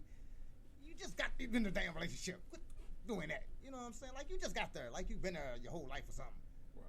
You know what I'm saying? Right. So, let's stop that shit. So, anyway, she got mad and talking about, well, you talked about the dude that came in and talking about, I had 5 seconds to get to him. I said, yeah, because that shit is funny. It's not about a dead child and her mom. That's how you can't fucking compare that to nothing, to beans, oranges, and the shit. You can't, they ain't shit. How the fuck you compare that? That's the motherfucker told me I had 5 more seconds for me to get to him. I say, because first I went to him like, hey, man, what's going on? How y'all doing, man? And they wasn't in my table. I'm like, hey, man, how you doing, man? What's going on? He's like, man, you had 5 more seconds to get here. I was like, man, what the fuck you want? Whole attitude change. Oh, man, we just gonna leave. All right, man, fuck you then. Just like that. The fuck you Yeah. want now? The whole attitude. Because I'm a great guy. But you ain't going to stay up and tell me I have 5 more seconds to get to you before you leave, man. Get the fuck out then. You got Pretty much. 1, 2, 3, 4, 5. Lucky you didn't say, okay, I'll be right back. You hear me? Hey, you hear me? You hear me? I'm like, hey, so what the fuck you want then? Like, well, I'm just going to get up and leave. I'm like, shit. So anyway, talking about trying to compare that, I'm like, you can't compare that. So anyway, motherfucker got mad. But I thought that was, honestly, how cool we was. Now, I would have thought the girls would have left because of my wife at the time. Because about my wife cheating and doing all that shit. And so she was like guilty and thought I was fucking the Brook girl, which I wasn't. You dig what I'm saying? That wasn't transpiring. So it was a lot of shit with that. With my wife and all that shit between them. Now that's what you see what I'm saying? Now if they left because of that, I can't say shit. I'd have been begging them back right now today. I straight thought that would have. You didn't? No, that wasn't the fucking reason. I just, Right, know, 'cause we right. all, Right, we right. we flip through motherfuckers Right. like it's You know what I'm saying? nothing. No, that wasn't the reason. Okay. It was because I told her don't do that no more. And this motherfucker text me and say, I don't, and that's what happened. She texted me and said that bullshit about the dude that I told her 5 seconds anyway. And so I go on my Facebook and everything shut down. Cause I'm feeling like I feel like that was just a mad time and we'll talk tomorrow. Back to the show. Yeah. Because like I said before, now if she left because of my wife and all that bullshit, I understood I wouldn't have had shit to say. That shit was over. That was done with. They ain't had shit to do with that tweet. It was because of this shit. And it's like I said, and I felt that we was friends, that we could have talked about that, kept on with the show. This motherfucker took the whole page down. I say, oh, fuck you. And that pissed me off and just made me go. Right. It didn't make me mad, it pissed me off. It just made me go. Like, okay, no problem. Now I gotta learn all this shit. Fuck it. Motherfucker. Can't nobody stop me but me. And that was Brooke. Yeah, Brooke and Delcy. And see, So just let me add. And so she was going, so I hit Delcy up on the phone. I'm like, hey, so I know you heard what's going on with your friend. Are you still with the show or not? This motherfucker ain't text me for 2 days to hit me back. So I go to work and I say, hey, did you see my text? She said, oh yeah, I was asleep. I said, okay, stay asleep. And I kept moving. I had nothing else to say. I ain't had shit. You see what I'm saying? I ain't had shit else to say. She said, oh, I was asleep. So I'm like, okay, cool. Stay asleep then. Cool. Stay asleep. Stay asleep, motherfucker. Cool. Damn, yeah. That's funny. And so STL Nene, I had STL Nene on there. You know what I'm saying? And STL Nene, she was cool. I thought she would, but she was cool. She was doing her little work too a little bit. She got some people from Florida that came, you know what I'm saying, on the show. And she was doing her little dude, but she did her shit so fucking unprofessional. Very unprofessional. She just could have told me like a week in advance that she was. I didn't care if she quit it or not. That wasn't the thing. It was how she quit, like some hours before the show. Like, how the fuck you quit some hours before the show? You could have said it yesterday so I can prepare. You know what I'm saying? So that was just some bullshit, no unprofessional kind of shit. And she So the she same cool. shit happening in the podcast. You know what I'm saying? In the rap game and all. Basically. Then one more is my brother. Yeah, I gotta put you on blast, bro. So me and my brother Moon Rich. Yeah, my brother Moon. Love you too. I'm down here, bro. You know where I'm at. So we on the show. I ain't gonna lie. I thought this was gonna be pretty good because the idea was I was at the crib and he was in the club. So we started doing club questions and shit. And my whole plan was to actually get the music into those clubs. So that was the whole plan. So now I got all this underground music. Now let's get to the clubs because you in the club. This is what the fuck you do. You in the club. Everybody know your ass. Da-da-da-da. So it was a good show every time, you know what I'm saying? Because we asking club questions like, hey, do a dude have to buy you the drink to get some coochie? You know, we asking silly shit. Right. It was fun. So I'm really liking the direction of the show. I'm like, oh, this shit fun. So all bro had to do was tell me he didn't want to do it. He wanted to do some club promoter shit. So my bro sat up and lied to me and tell me that he got all the equipment. You got all the equipment? He say, bro, I got a new phone because his phone, okay, let me backtrack a little bit. His phone was fucked up, so he wasn't on the show for a minute because his phone was fucked up. So okay, so I called him back some weeks or what have you. I think like a month or what have you, because I had Cash Mo on the show or what have you. Those filming those times. So I called him up like, yeah, so what's up, bro? It's like, oh yeah, I'm ready, bro. I got all the equipment. I got the new phone. I got everything. We rolling. I'm like, all right, call me. I ain't even heard from this motherfucker. Since then. Talked to him on Facebook. But since then, no, don't get me wrong, I talked to him on the phone since then, but it was a long time. Yeah. But I don't even talk about it because it was enough time to know that he wasn't fucking with it. Yeah. You know what I'm saying? So what was y'all doing? You said y'all was in the club. He was in the club. How was y'all doing the podcast? Easy, because he had the earphones on, so you wouldn't hear so much shit until it was time to hear the outer, you know what I'm saying, the music in the club. You know, doing through the thing, you know what I'm saying, through the link and everything, and bow. He pop up, walk that motherfucker around, yeah, you know what I'm saying, and ask the questions and shit. Yeah, it was fucking fun. Then he also had a spot in the back. That's how I knew I can get the music in there. He had the spot in the back of the club where he can just sit down and do the shit.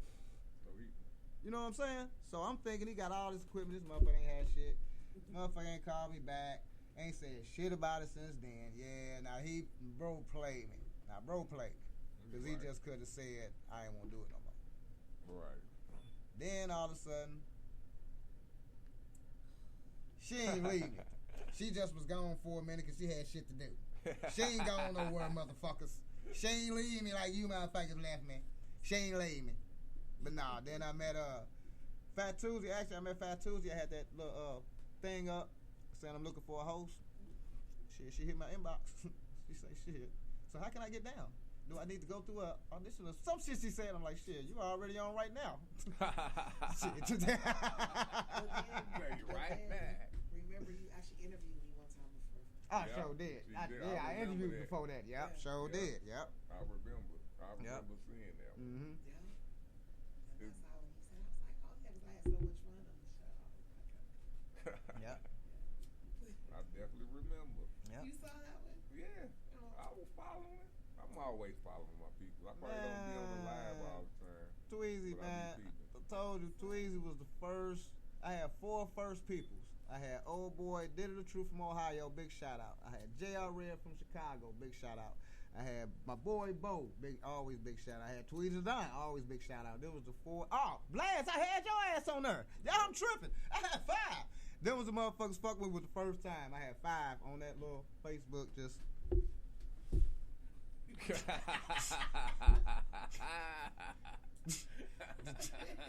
This the Razz show.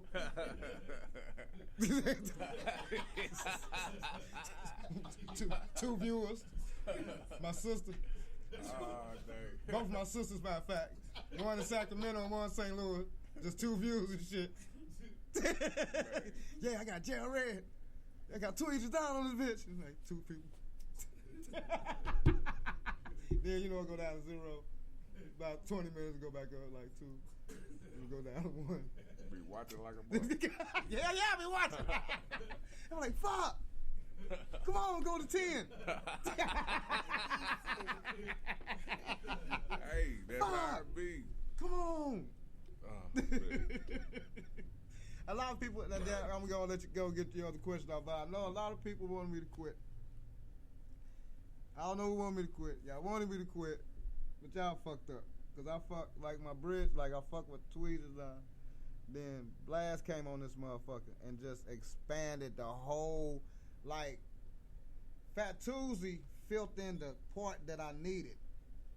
Filled, and we are a great combination. But Blast took it to a whole nother perspective, a whole nother level, and like business. Now trying to get monies also with also still keeping the same thing of helping and trying to put artists in a good position. Yes, you dig what I'm saying? But and also the love. business and the money aspect of like he put like a lot of shit like with this website that's finna launch is finna be bonkers. Yeah. It's gonna be bonkers. It's gonna be bonkers.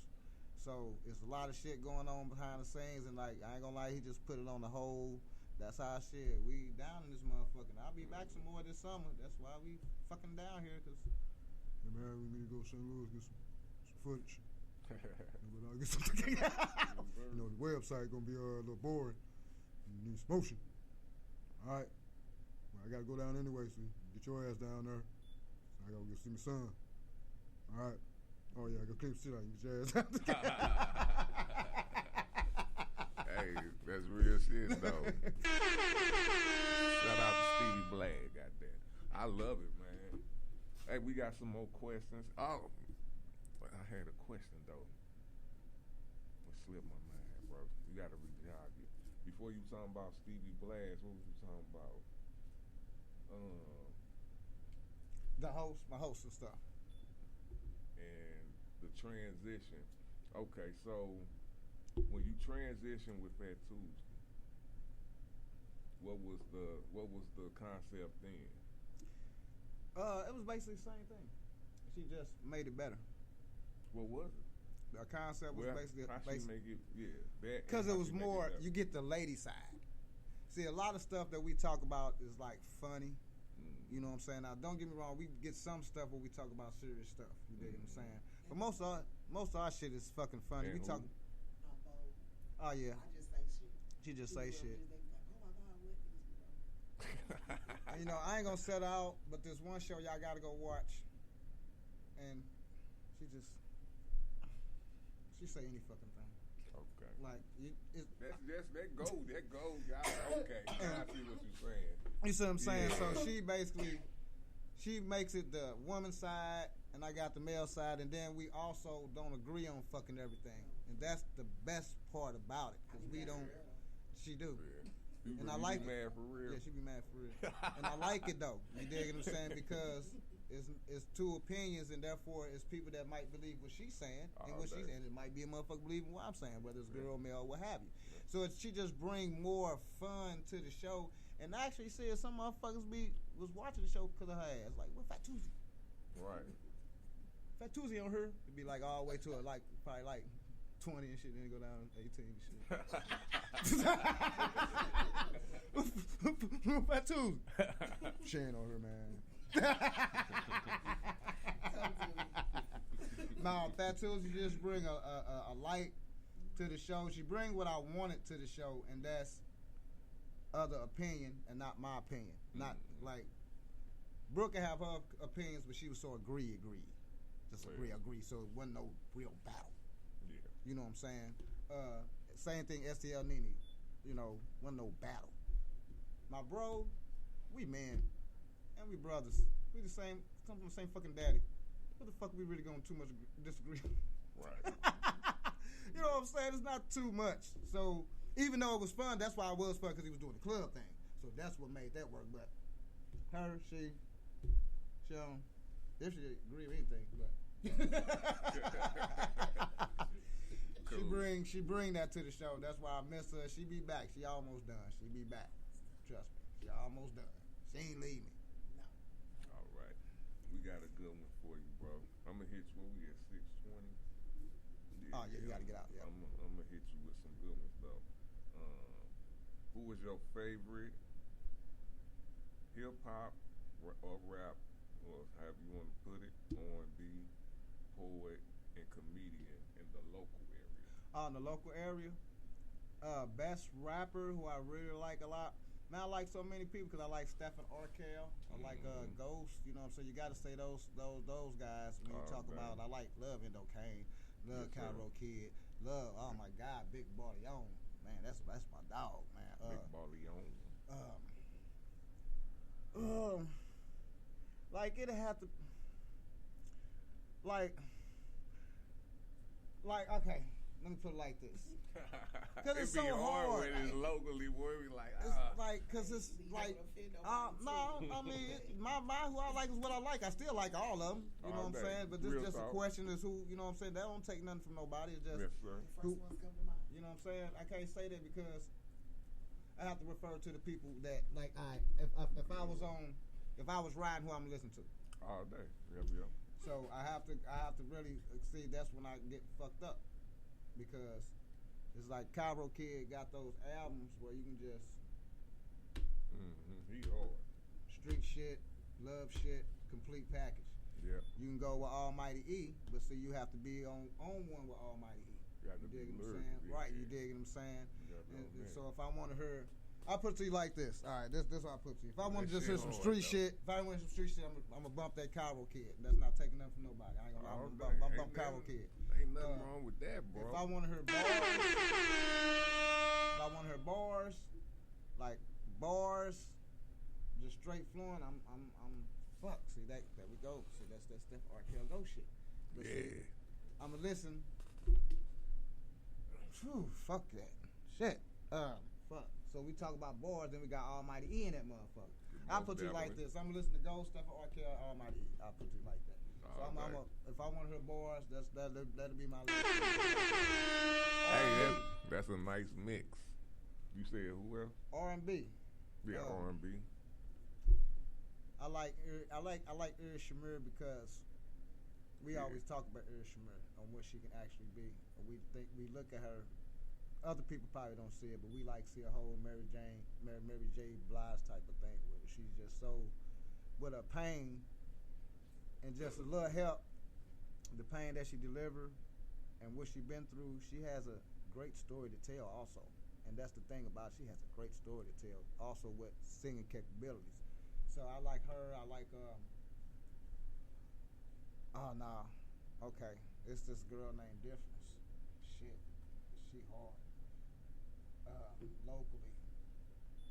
That's R&B too. Oh, I know. See, I'm just thinking of girls. I'm trying to think of some guys. I like YT. YT do some good stuff. But it's this one girl. Man, what the fuck that girl? That Amore Camille chick. I think I know what you're talking about. She has such a range of stuff that she does. It's like she can go here, go there, and go everywhere, and she can fucking sing. Shit, you crazy, Tweez. R&B. Cause guys ain't really sent me shit to really listen to, and we saying local. You just need one. So it'll have to be. I heard Mookie Tyler, but if I'm gonna go with the guys, I say Mookie, cause I have heard Mookie. Mookie can sing. Yeah, and if I go with girls, I'm gonna go with Amber Camilla right now, Okay. or Ira Shamir. I can go either or. Dope. Shout out to Mookie, your fellow tourist. Hey, come on, come fuck with us, bro. I fuck with you, Mookie, man. I know you fuck with some people that might not fuck with me, and that's cool. And let me rephrase, I might not fuck with them. I'll just say that. But it's all right, bro. You can come fuck with us, though. We turn up with you. Come on, Mookie. Okay. he got an R&B name. It's already it's already set. Mookie. Ain't nobody come to see you. They came to see Mookie. They came to see Mookie. Hey. All right, poet.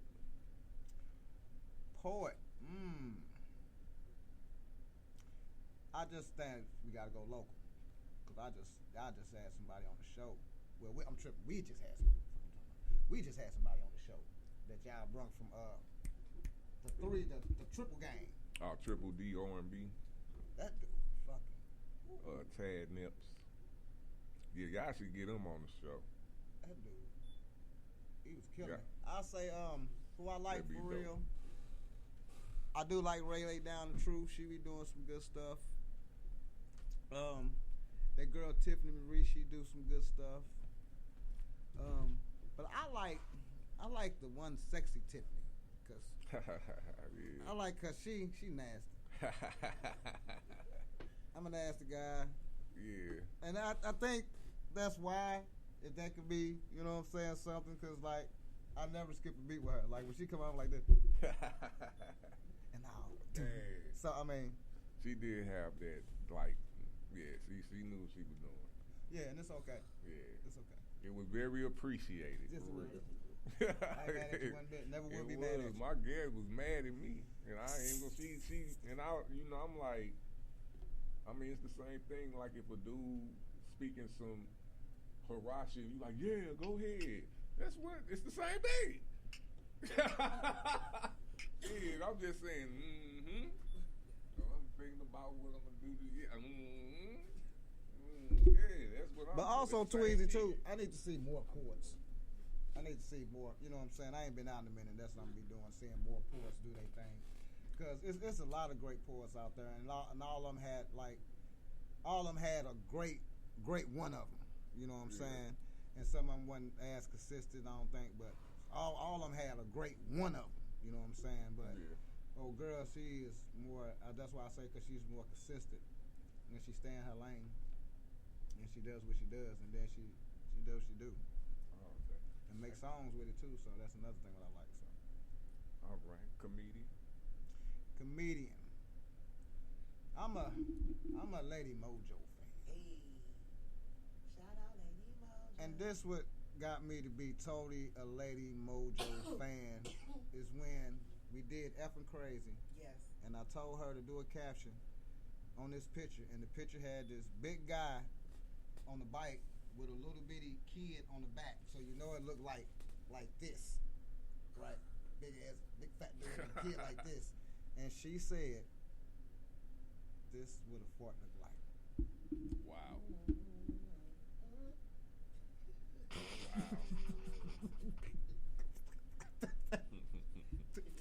That fucking. When you see the picture, you be wait for you when you see the picture. When you see the picture, you gonna see the man right like this. You to that. Now this is just what a fart look like.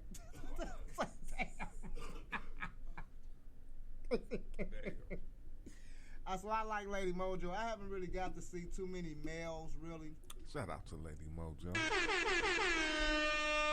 A lot of males get out, which I want to see, so that might change, might not. But I need to see a lot of males, cause like I like what's my girl name? The Champion, the Champion. Mary Jane. Mary Jane, yeah, I like Mary. Oh my God. See that's fuck. Oh my God, I ain't a hoe no more. I told you, I ain't a hoe no more. Man, I'm gonna tell you this. That was my pool right there. Look, anytime I have a hoe, every time, I swear she be having me rolling. Every time. It's not no time she never had me rolling. Right. Ever. So yeah, I got to give her props, Got man. to. And she's a great actor. Yep.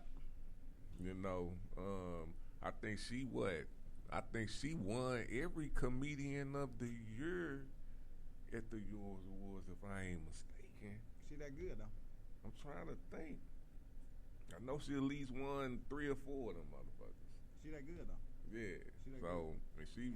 And she natural. See, the thing about, what people didn't understand about Effing Crazy is a freestyle show. You're not going home to write shit, no joke to nothing. Right. Your shit is coming right there, right now, So that's on the freestyle spot. comedian. So it's freestyle comedian. Yeah. You didn't really know you was gonna get a 5 to 10 minute stand up to win the thing. You don't know what pictures you gonna see. You don't know what song we finna have you singing. You don't know what story you gonna have to tell tonight. Once you come on there, it's gun. So, with that being said, they actually, all them ladies, and they all fuck with me. It's just these other scary motherfuckers that scared. Yeah. Like, they really fuck with me. It's like, Razz, actually, I thank you for that, because that's like a training. Yeah. It's like making me sharper, making me better. I'm like, that's really what it's for. Yeah, that's why I do it, you know what I'm saying, like that. And everything, when it's just like that, it's funnier. Yeah, it's real, it's raw. And raw, you know what I'm saying? You need that raw. You know, but all these scary ass comedians, see, that's why, every time I go out my lane, it be pissing me off. Yeah. So that's why I just get back up to my lane. That's what, you know what I'm saying? We learned that. I be trying, like, Effing Crazy is fucking great. It's raw. It's fucking dog, but these motherfuckers are scary. Yeah. STL Slim. Oh man, if you do this and put some money on it, I'm like, man, this ain't this. Put what? Know put what? Money on what? Know what? Yeah, that's the one you cursed out. Yeah. I didn't curse him. Damn lie. See, I did not. He got mad at me. Was they on the show and you cussed them out? No, I did not cuss him out. He was on the show. Yeah, they were talking about that. Are you serious? No, I he got remember mad it. because I was trying to get him to say something else. Like, like funny. He just started snapping on me, and he just sit back, letting it happen. I'm like, what the hell? That was the skit. That what you thought was his skit, or was he straight tripping? No, I didn't think he was tripping. Let me be quiet, because I don't want to. I didn't think he was tripping. I didn't think he was tripping. She just didn't like what he was saying, and she was trying to bring him to say right to the funny side, because he was so serious. Yeah. So she wanted to see what you got type shit. You know what I'm saying? Because you saying you the funniest of this. All this, you know, she just wanted to see, because everybody else did it. No, right. That's basically what it was. He was like, girl, fuck you. No, that was I was like, what you call that? That was a projection that he wasn't ready. Right. That's why you got that's that. all he had to say. He could have been He couldn't say that. He couldn't say that. As a comedian, he couldn't say that because you have to understand. He couldn't say that. Because if you go back and show every other comedian, every other, whether they known, unknown, known, every other comedian, like da-da-da-da-da, quick, ready to go. Ready to go. Yeah. Fuck around Joan on and you. Then he already knew what it was. Yeah. Man. You should have, if it's already happened, how many times before that? A whole bunch of times. You know what I'm saying? So it's like, unless you done fucked him and not gave him no pussy. What you talking about? Does nigga that serious could never. I like to be entertained. Do you understand what I'm saying? You got to entertain me. I can't be scared and nervous. yeah, but he was talking about some betting stuff, some bet on some money involved shit. And I'm like, just add more shit to it. Like, I can't do that yet. I'm trying to build it. Then we'll get to the money. If I can build a motherfucker, then hell yeah, I'm $500 win. Damn right, because y'all Did he say deserve that it. on the show, or did he say that before the show? No, he said it before the show. He went on Okay. the show, yeah. When I was discussing, hollering at him. Then I hollered at most more comedians. They like, some of these comedians so fucking scary, but y'all get y'all ass up on the stage. I mean, this is just fun and competition that I try to present to comedians, because it's just entertainment. So I'm about entertainment. I'm just not about rappers and all that kind of shit. I'm about entertainment. So it was about having a fucking crazy show where you got a lot of comedy, another show where you get interviews and topics, and then the other show where you got the playlist and all the reviews. So now you got 3 shows that, whether if you don't want to watch that show, you won't watch this show. You won't watch that show. And then you come to Louiswood at 6 o'clock, and here I am again. Shit don't stop. All day. But, you know, some of the comedians were scary. Scary as fuck. He said it. I said it's scary as fuck to come on and battle. And That's crazy. Mary and all them still trying to come back. They still, but ain't nobody to compete against. And The ladies ready. They always kill And could I say this, and maybe we should connect on this then since we're talking about it, because I seem to have the same problem if you don't know. Because I fuck with Mary, and I mean, I think the only artist... Sharon LaRon, something like that. She came from you, and I think she went with Never Legal, then fuck with me, but she don't really fuck with us right now. Right. I'm Okay. gonna be like, yeah, well, I don't know, but it's hard to get comedians to fuck with you on what you doing. I guess they circuit good enough to where they don't really have to fuck with this situation. Right. But some of this shit we ain't doing because we want to take money from you or nothing. We really trying to help. It's not gonna cost nobody anything. And like if we come to you with something, it's gonna be helpful to you.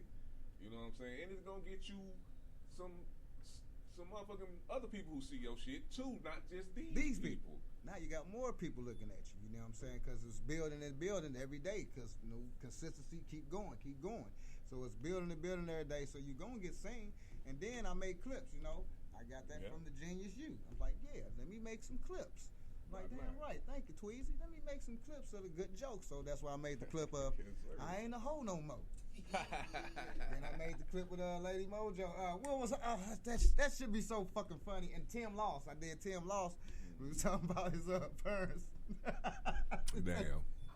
He said, I ain't know I was doing gangster shit until my mama told me to stand outside and tell me when the police come. I was like, what? Man, he had me fucking rolling. Just say some shit. He fucking had me rolling. So I made some skits, you know what I'm saying?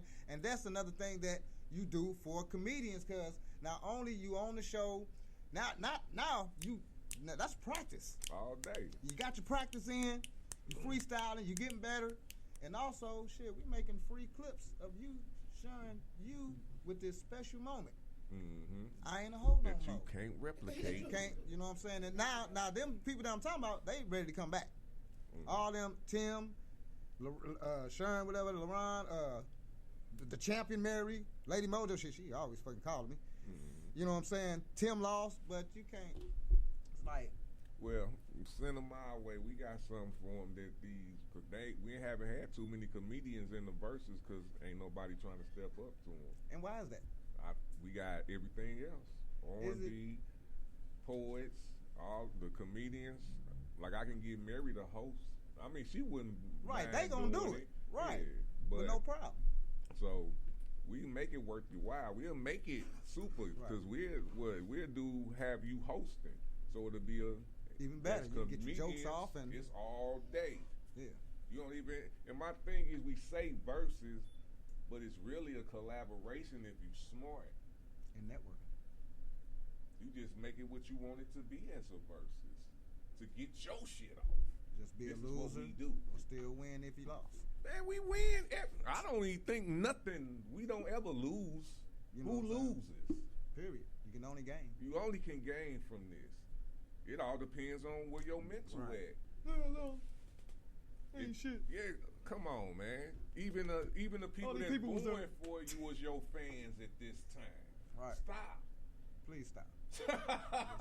Because after the show, it was a great show. Right. Then who they coming to? Most likely they gonna come to both of you. Period. And want to see more of you. You know Period. what I'm saying? Period. So unless you suck, then I understand. And you know, I just say I try.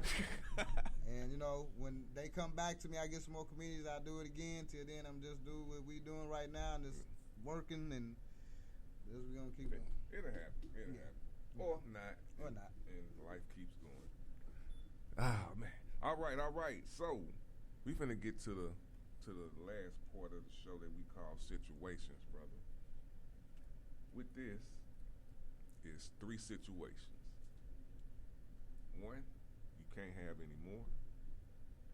2, you can have it one more time. And 3, you can have it forever. You got it? Mm-hmm. You can have it one more time. You can't have it anymore. And you can have it forever. All right, the first one. Listening to your favorite hip hop album. Second, have sex with your favorite sex partner of all times. And third, eating your favorite meal. Boy, you crazy. Trying some old Louisville shit.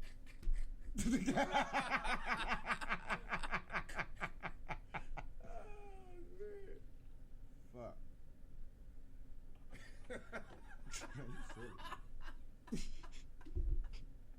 Because I cannot play my music one more time, and that's it. Great, fuck that. I can't get no pussy and I get no money. Man, you crazy, man. What's the other one, man? Hey, I'm gonna say this. I get that from you. What was the other one, man? Fuck you, man. Oh, your favorite food. Eat your favorite food. meal. Okay. You know, your favorite meal. Let's say I eat my favorite meal one more time. All right. Because I'll find another favorite meal. So, okay. I can do that. And what's the second one? So I got the one more time. Yeah, it's you can't have it anymore, and you can have it forever.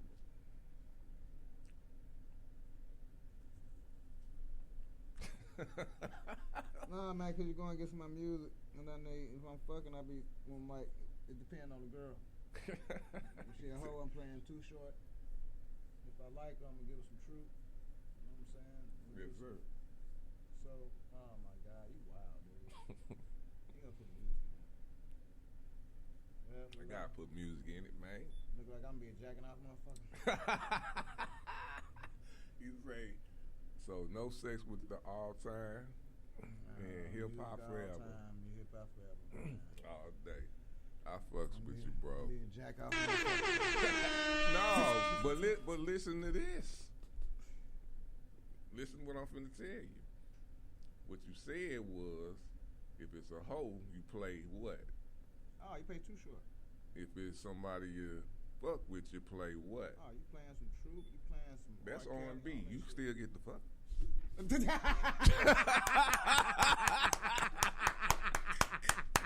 You ain't got to jack off. My God. I'm just saying, bro. I'm just saying. Yes. It's always a way. Dog, I was going to have to be beating it. Beat it. Babe. All right, brother. Well, Hey, you man. wild for that, dog, still. Yeah, he's still wild, dog. No, fuck that. He's still wild, man. He's still, cause now he know me. He know I'm nasty as fuck. And he know I like music.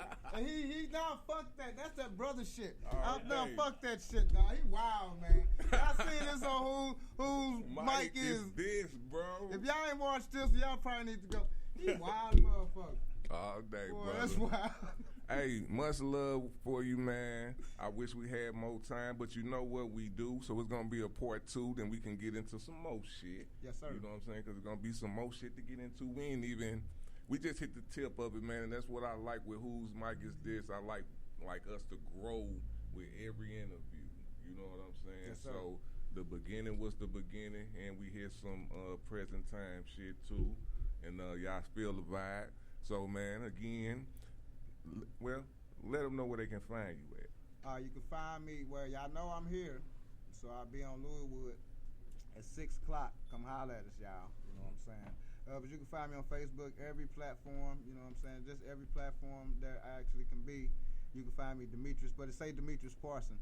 If you follow the Underground Show, you probably gonna want to go to the Demetrius Parson because I really don't.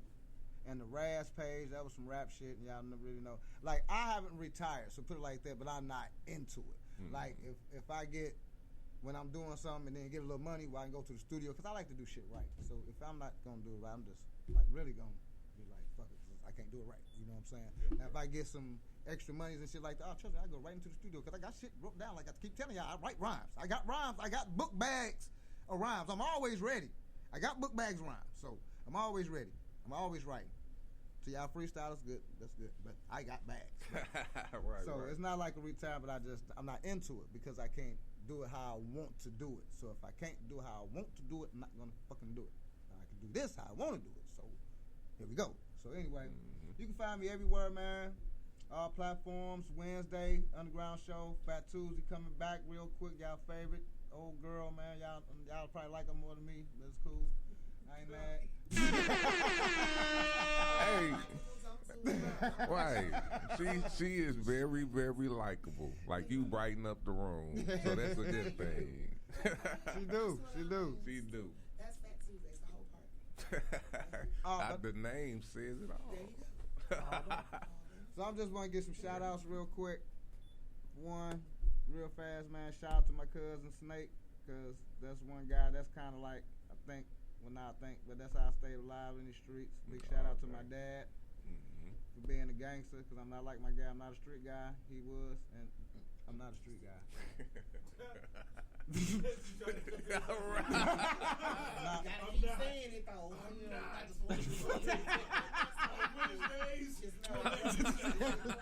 right. Goddamn it, I'm not. Okay. Whatever you say, bro. Not a street guy. My daddy also kept me alive in these streets too. You know, motherfuckers be scared. I'm not. My dad, they're my daddy. They the street guy. So big shout out to my dad. Big shout out to Bo. Always big shout out to Tweez and Don. Like I keep telling y'all, you always gonna get my love and shouts out, because I wouldn't even know none of this shit. You know what I'm saying? If it weren't for my man bringing me to. Now don't get me wrong. I could have went on and looked for some shit. So he really didn't have to do what the fuck he did, but he did it out of his heart. He didn't do it. I don't know. Okay, you owe me. Give me this. If you go there, never.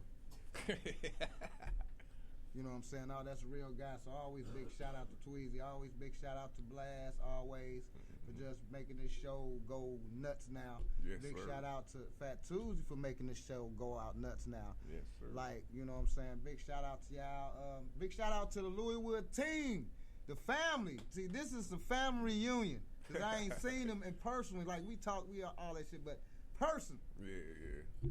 Drink. Right. Chillin'. But I'm finna let him go because he got to roll out. And I know we ready to roll out, get some more pictures and stuff like that. But, man, thank you, my man. Appreciate it. Thank you. Big shout out to y'all. Big shout out to my favorite fan of everything, my sister. My little sister Tanya. Been a fan since. I think I probably still owe her about $1 million. Yeah, I think. Yeah, because she always, bro, what you need? How much? There you go, bro. She always, that's my number one fan. That's love, too. Yeah. For real. Let me see. Oh, and my mama. I can't forget my mama. She's schizophrenic. Fuck yeah, I make jokes about it, but that's my mom. I love my fucking mama. She's schizophrenic, so she always call me and make sure I got clean drawers still. You know, I'm finna be 52 Sunday, but you know, I got. She called me. She gonna text me like, "You got clean drawers? Do you still have your job? Do you have clean socks? Did you take a shower today? Did you brush your teeth today? Okay, love you, son." That's all she wanna know. Mama don't do that shit or keep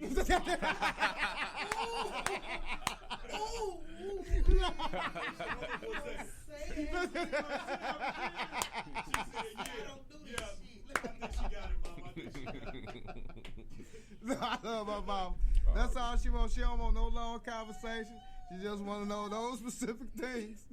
Do I need to send you some money? No, mama. Okay. Call you another couple weeks. Okay. Yes, ma'am. Love you too. Okay. Couple weeks again. Nothing but love to you, man. Tweezy got y'all into my life, motherfuckers. Hey, you know how we do it, man. And from I'm gonna say this, man, from a person that's that fuck with the underground here, man. You are a blessing to the underground. You handle your business very well. Thanks, my man. I appreciate the relationship we built together between coming from Bo and us. We just link. You know, when you link, you link. You just kind of know. You know what I'm saying? So it wasn't. It's really nothing that I can say. It was no bumps, none of that shit. You know what I'm saying? So it ain't nothing but love, elevation, and I don't think I need to tell you this, but I'm gonna tell this to anybody that's not recognizing or accepting the fact that you are presenting something that is fucking that's blowing up and that's helping the underground. Cause that's what I be tripping off of, the elevation of helping somebody. And the thing that you have with Stevie Blast, bro, like when I seen it and I seen the concert, I'm like, yeah, that's my man, y'all, that's stop it. Like y'all teaching them too. Them YouTube, what you say, you getting them YouTube beats, bring them here, and you know what I'm saying, we'll make it. We'll produce it to where it's your shit or our shit or however we gonna do contractual. You know what I'm saying? Right. Real talk. Right. And when you did that, it's crazy that it linked up because that's the same shit that Big B them doing. Right. They are. So I already know his caliber, so I already know. I already know. His old humble ass. He lucky I ain't got them motherfuckers. Get them motherfuckers over here. He need a who's mic if you don't mind. Oh, yeah. But He got to get a who's mic. He got Man. a lot to say. all of you. That's everybody get. Yeah. I definitely have fun with you, Fat too. If you like to have fun. Damn right. Blast gotta get a who's mic. Yeah, You know, most they definitely. you know what I'm saying? Put some respect on that man's name. Oh, it's Platinums. like that. Been doing this shit. Long time. Producer. My dog. Platinums. He ain't gonna say it. Platinum. And he dope. Everything he do, dope. Yes, sir. Hey, come on with it. You know I'm down for it. I need, and I like to know shit that I don't know in history and all that, but just from being around them, and I already feel it. Anyway. Some people retarded. This dude got a lot of history.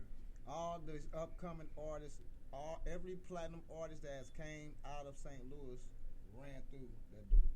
Whether he did their songs at that time or before, whatever, they ran through Blast, French Dams. That was the path. Like, I didn't run there because I didn't know that was the path. I ran there because that was my boy. And we already did this, and I know this. I know. Exactly. You know what I'm saying? So I'm running back to my boy. Like, all right, that's happening with the little concert shit, but fuck that shit. I'm running back to my boy. Last. Kick the bitch to the curb. So, you know what I'm saying? That's real shit. And a lot of these motherfuckers don't get this man his fucking props. And it's fucked up because all of them ran. I mean, don't get me wrong. When I do interviews with the legends, they say it. Oh, yeah, Blast. Oh, shit. Yeah, I did. Yeah, it'd be like, oh, shit, though. But no, ain't no oh, shit. Yeah. That was the man. When you want to go to the studio, get your shit done. Y'all know who the best motherfucking Lou was, and y'all went there. The man touched every motherfucking platinum artist that ever did shit, from Pretty Willie to all that shit. And I know this for a fact because Pretty Willie was with the fucking Baby Gangsters. And we talked about this tape they made. Y'all talking about old shit. We didn't know what the hell was going on. It's today. Keep stick to the script. We talked about it. But we also, I was saying that Pretty Willie always, when people was talking about Nelly, Pretty Willie was trying to be like Nelly. I'm like, nah, Pretty Willie been doing this shit like way back. The singing shit way back. But we're Joan again. All right. Till next time. Till next time. Y'all stay tuned, man. Hey, before we get off, man, you know what I gotta ask you. Whose mic is this? Mr. Slenderman. Oh, no. He's back. All right. Hey, till next time, man. Thank y'all for tuning in to Whose Mic Is This. We'll see y'all next time. Yo, y'all go. Oh, boy. Oh, boy. Think it's time we get dressed. Oh, boy. Ella dresses. Boy. Room, baby. Yeah. Couple elephants in the room, man. Show. Did it. It's official. You dressed this y'all motherfuckers. Stacks brothers. Let that shit out. Oh, yeah. Pick the time. Ready, They said I couldn't, I knew I could. They said I shouldn't, I knew I would. What's already explained should be understood. Me and my nigga good, it's all love straight from the dirt. Dug up from the lot in the hood. All this fly shit ain't come without hate. Lies, fake niggas and snakes, masquerading as your folk. Like you won't give them smoke. Fuck a toke, I'll ruin these clothes quick, take me for joke. Now they wanna holler my shit's dope when I had them high from the first quote. Think we ain't hear that bullshit blabber. Idle chatter from the peanut galleries. Now these niggas on their knees from this anaconda squeeze, whispering please. Thought they knew me to murder, show the friendship separated by 6 degrees. Tried to play grown men, prodded the black cavemen. No need to plead, let go. Nigga, I say when. When the windpipe no longer pipes win. When them pipes come out, their hands go up in the wind. Fuck friends, buffoons tie that like balloons, about to get popped soon. Taking room for real goons who get it from the mud, but eat with silver spoons. My testament to niggas turn hoes was once glue. Lying ass, ratting niggas faking like they true. Claiming OG, really bitches, acting brand new. Niggas got a problem with me, address it. I spread flu. Let's take a head count and see how many threads they count and who really about what the fuck they yap about. Motherfucker. See, my mistake was time. Thinking that knowing niggas your whole life, and that time equates to honor and respect and loyalty. But a born snake, a born fake, can't operate outside its genetic code. That's not how they were built. If it ain't in them, well, what else would you expect from them? Jumping up this hookup, grind time, no look up. Look for me, I've been booked up. Now I'm the big fish, they wanna hook up. Scene change when I pull up. Scheme changes like Robux. Lane changes like hold up. Used to know, but now I don't know us. I got the glow like showing up. Raw blue on my show chucks. Been dope since Robux. I'm in the psych war because donuts. Slice of turkey like cold cuts. Max niggas couldn't hold us. Game changes like cold crush. Got an appetite for this gold rush. Niggas thought it wouldn't be us. Mad as hell when they see us. Mad cause niggas wanna be us. They keep praying hard to defeat us. Been counted out my whole life. Raise the count on my show price. Fuck half, I want the whole slice. Judge me, I need 5 mics. Top tiers, my flow game. Spark shit, I'm like propane. Niggas is not who they proclaim. Just ride the way to my flow chain. Steps dropping like boom boom. Passing niggas like zoom zoom. Down to me is like too soon. The ways I make is like typhoon. Another level like Bo Show. I'ma always hit my free throw. Y'all boys niggas like Kojo. Just mad we did it, no promo. Y'all cash the checks, we just stack mo. Waiting to see how they act though. Planting seeds my rack bro. I'm in the studio with my stack bro.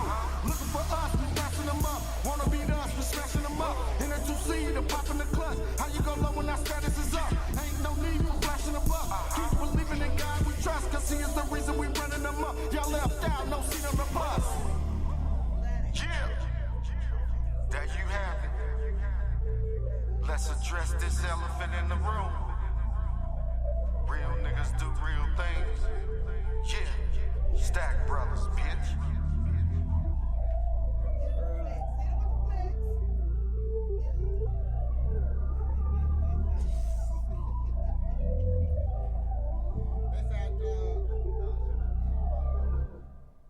That's how I dance good when I get drunk, so I ain't drunk. I don't get drunk in public no more.